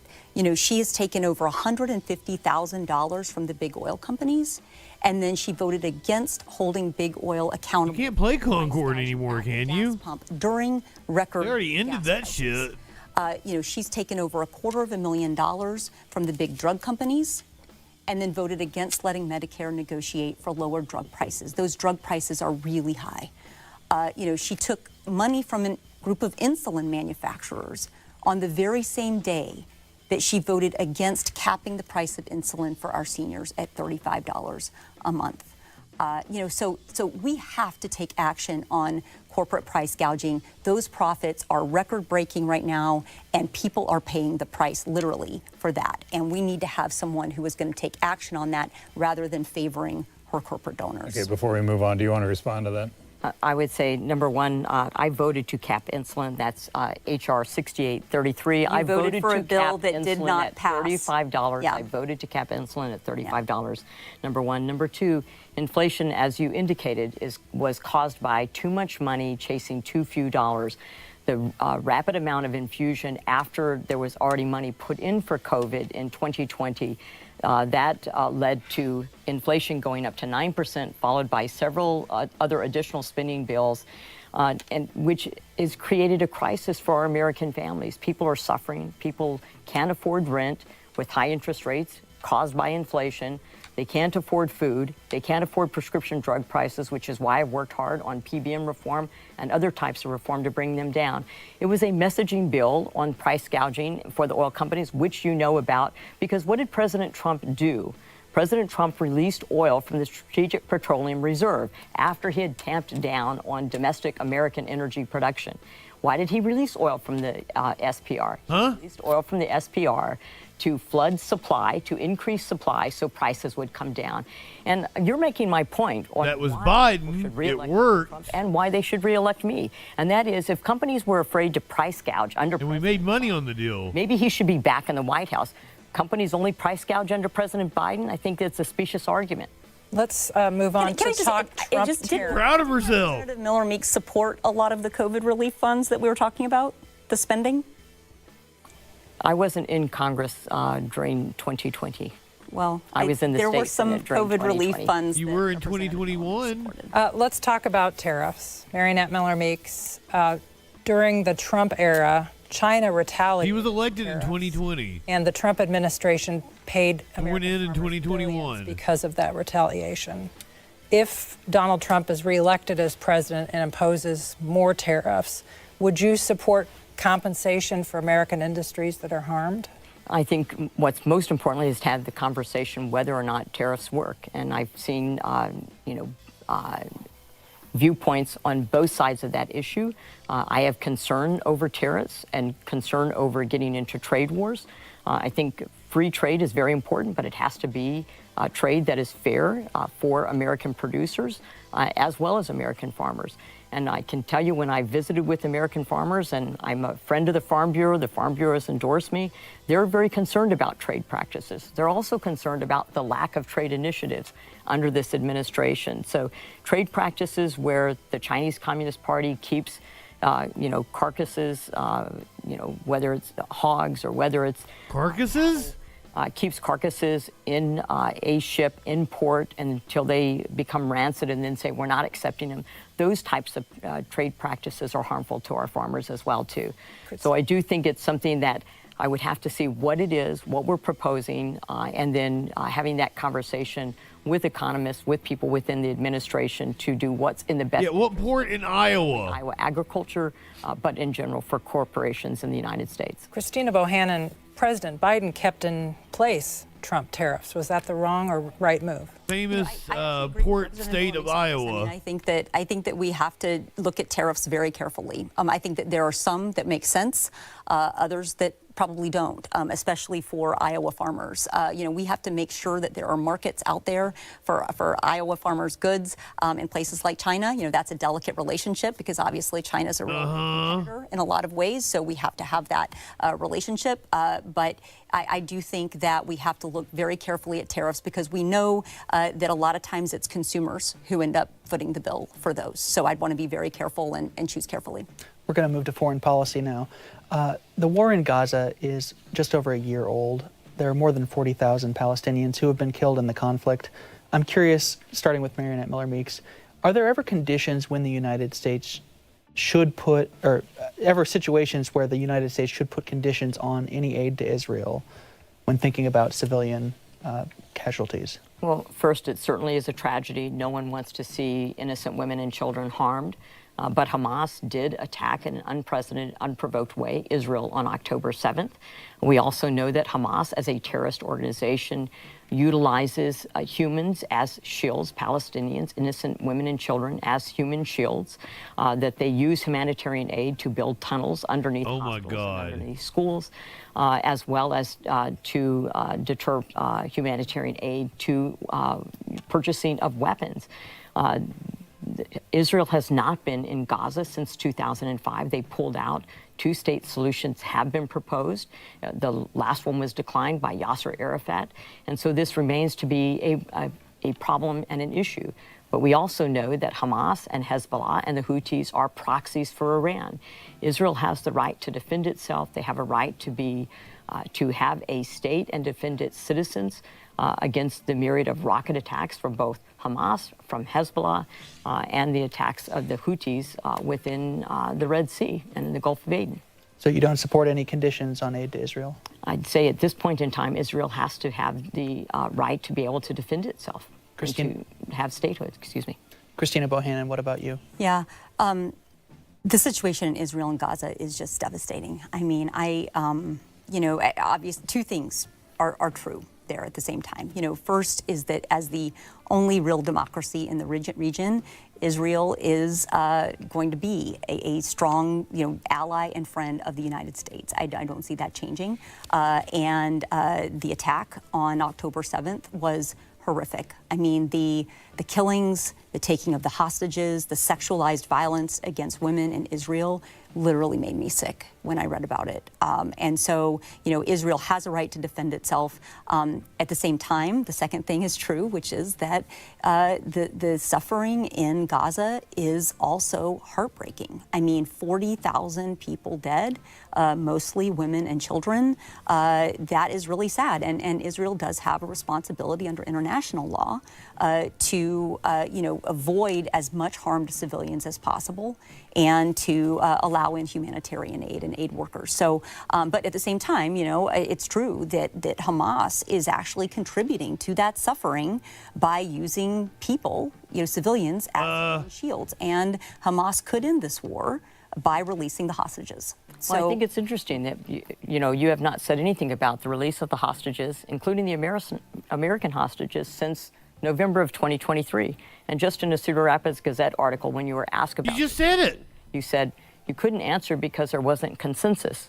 I think it's very clear that your position has changed on this issue because it's now a political liability. I'm not sure what you're talking about, and I was talking, but I don't know what you're talking about at all. My position has not changed on this. I do support, you know, Israel as a friend and an ally, and I also recognize the suffering in Gaza. You know, here's the thing. But are there any conditions? Right. So I was just getting to that. So what I want to say is that right now, especially with Iran's overt entry into this. We've also always known that Iran has supported Hamas and Hezbollah and all of them, but now it is fired 200 missiles into Israel.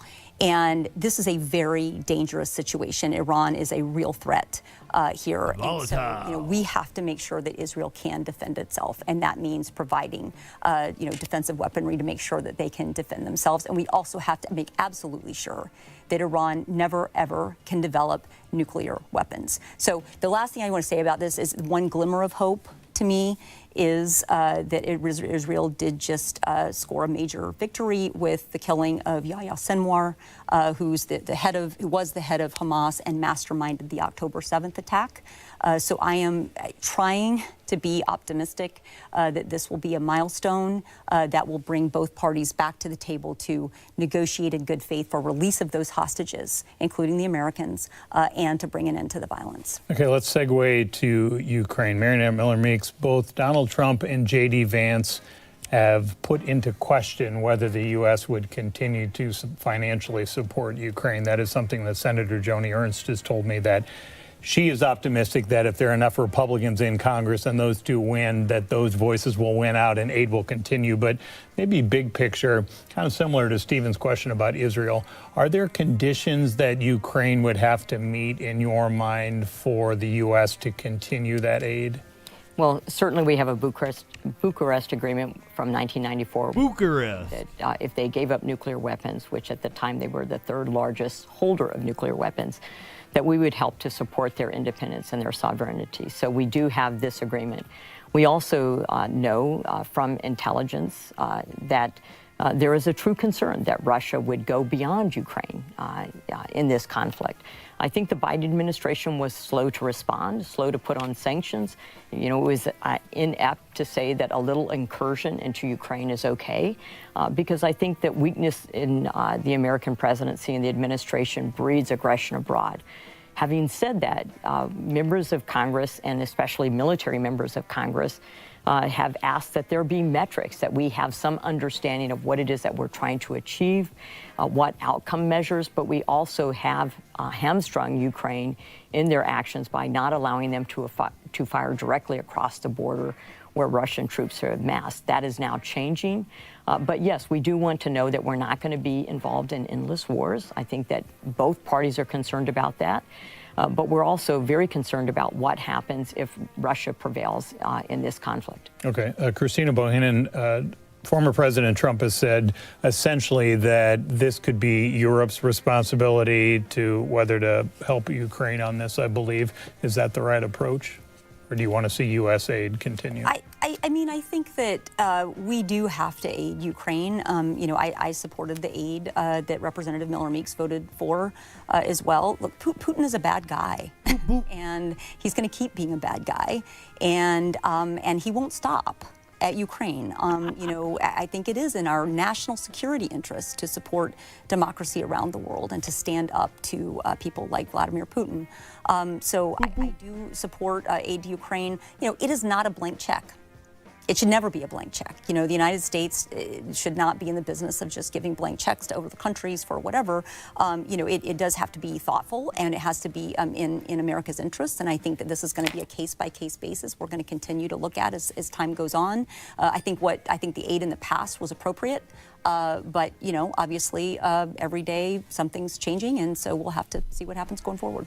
Marionette Miller Meeks, homeowners in Iowa have been notified by some insurance companies that they wouldn't continue insuring that home. It's more dire in states like Florida, which have been hit by hurricanes.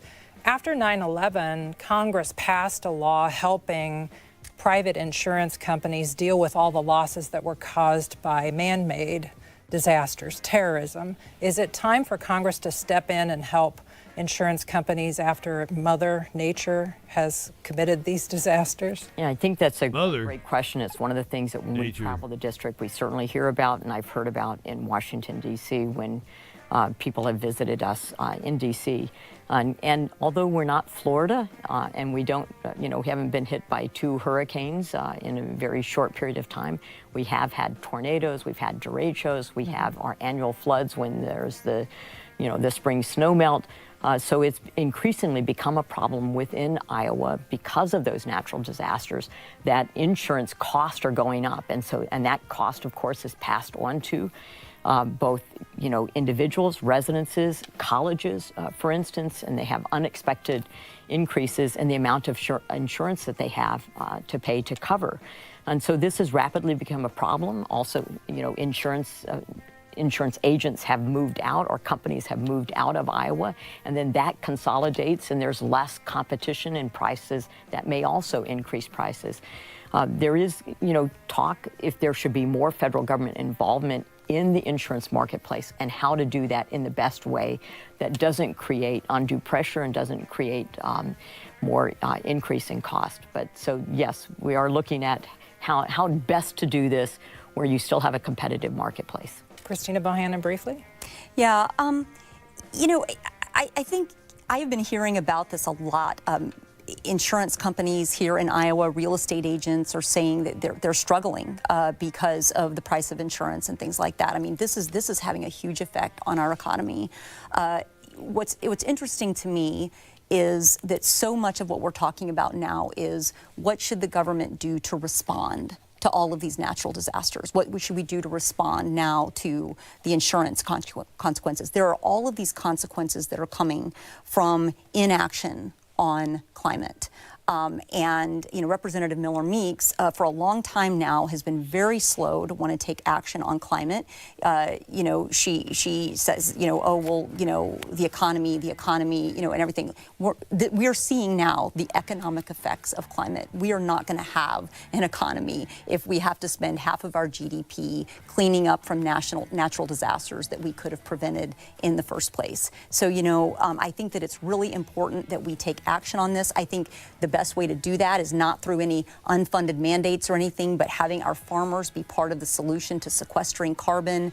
I met with a 22-year-old in Van Buren County recently who was just doing amazing the Van Buren boys. Cover crops and sustainable farming and everything, and so I think that we can do some incredible things here in Iowa and be part of that solution if we invest in our farmers. I also think that Josephus, I can explain it to you. A really smart person can convince themselves of fucking anything. A huge amount of our electricity from renewable energy, and that can be a huge smart person is actually more susceptible to bullshit because they can think of fucking clever ways to justify where it. we allow building to occur. You add money into the mix and you've got a lethal combination. But I also say at a time of record high inflation with people, not only is it insurance, but it's also record high inflation with record high interest rates are making the housing difficult. I'm also the chair of the Conservative Climate Caucus. I know of our farmers very well. I've been to the past 3 convention of parties internationally talking about Iowa's energy, Iowa's clean energy, and also the resiliency of our farmers with sustainable regenerative ag and what they are doing.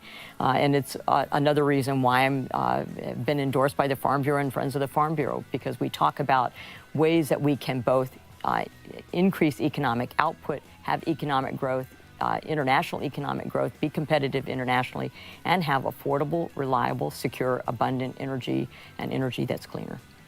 We have just over a minute left. I want to put a question to you, Marionette Miller Meeks. You are facing an ethics complaint from one of your constituents who says that you violated Iowa election law by listing an apartment that you rent in Davenport on your voter registration rather than your home in Ottumwa, which is outside the 1st District. I want to give you a chance to address this and respond. Well, thank you so much for allowing me to respond to this. I have an apartment in Davenport. I have an apartment in Washington, D.C., and I have a property in Wapello County. I was honest when I said that I would not get rid of the property I have in Wapello County. It's 50 acres, and they don't make more land. So in Iowa, land is valuable, and we hold on to it. So I have a property there. What I think is interesting about the ethics complaint is that it came exactly 60 days before the election. And as attorneys and lawyers know, 60 days before the election, there's not an investigation. So this is trying to manufacture a scandal where none exists. Christina Bohannon, is this a voting issue for Iowans? Well, I think Iowans have to decide whether it matters to them that they have a representative that lives in the district or not. And that is for the voters to decide. Okay. Representative Miller Meeks doesn't live in the district. I think the more interesting thing, for voters is looking at Representative Miller Meeks's record. She's failed to pass the Farm Bill, failed to secure the border, voted no on infrastructure, voted no on lowering health care costs, Good job. On and on. I think that's what's really important in this election. Thanks to both of you for joining us. If you missed any of tonight's debate, you can watch it online at iowapbs.org. You can watch last Monday's Iowa press debate between Ashley Hinson and Sarah Corkery on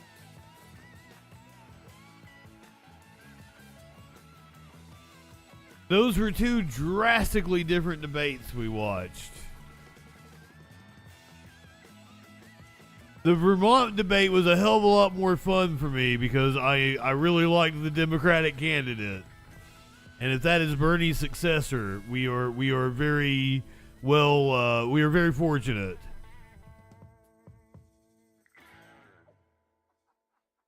Also, I've been on for like 7 hours already today, so... And we've still got live music to watch, bitches. So for YouTube and podcast, here is your animal video. This donkey knows when it's time to go to bed.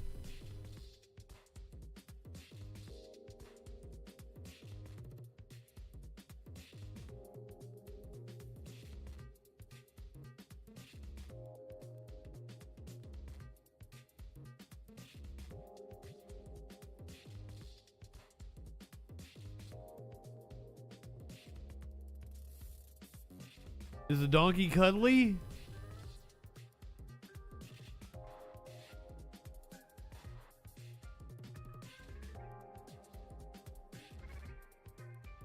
Oh, you've met this donkey before, Torchy?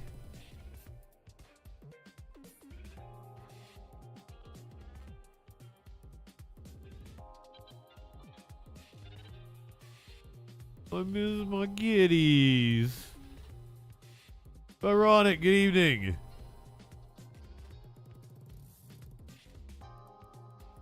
Everyone on Twitch, stick around. It's Live Music Monday. We're continuing our Halloween acts. Lucky, good evening. Tonight is King Diamond. I have never listened to King Diamond. I'm not familiar at all. I'm very excited.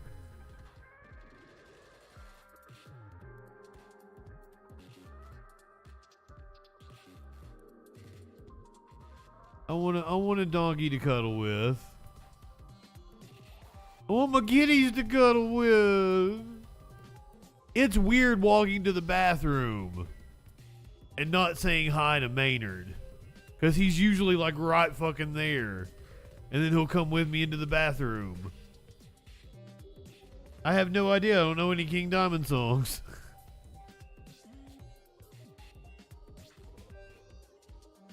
Oh my god, it's a little bully.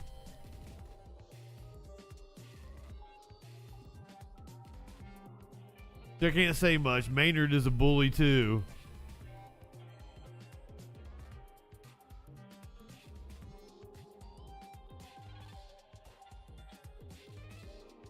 What a little shithead. Indeed. But as I said, Maynard would do shit like that.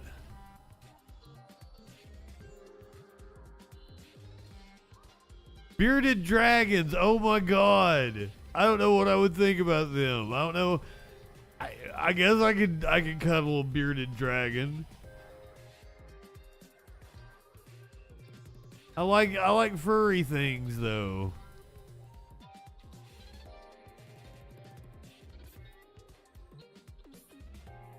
Alright, so if you're watching on YouTube or the podcast, we're gonna say goodbye to you now.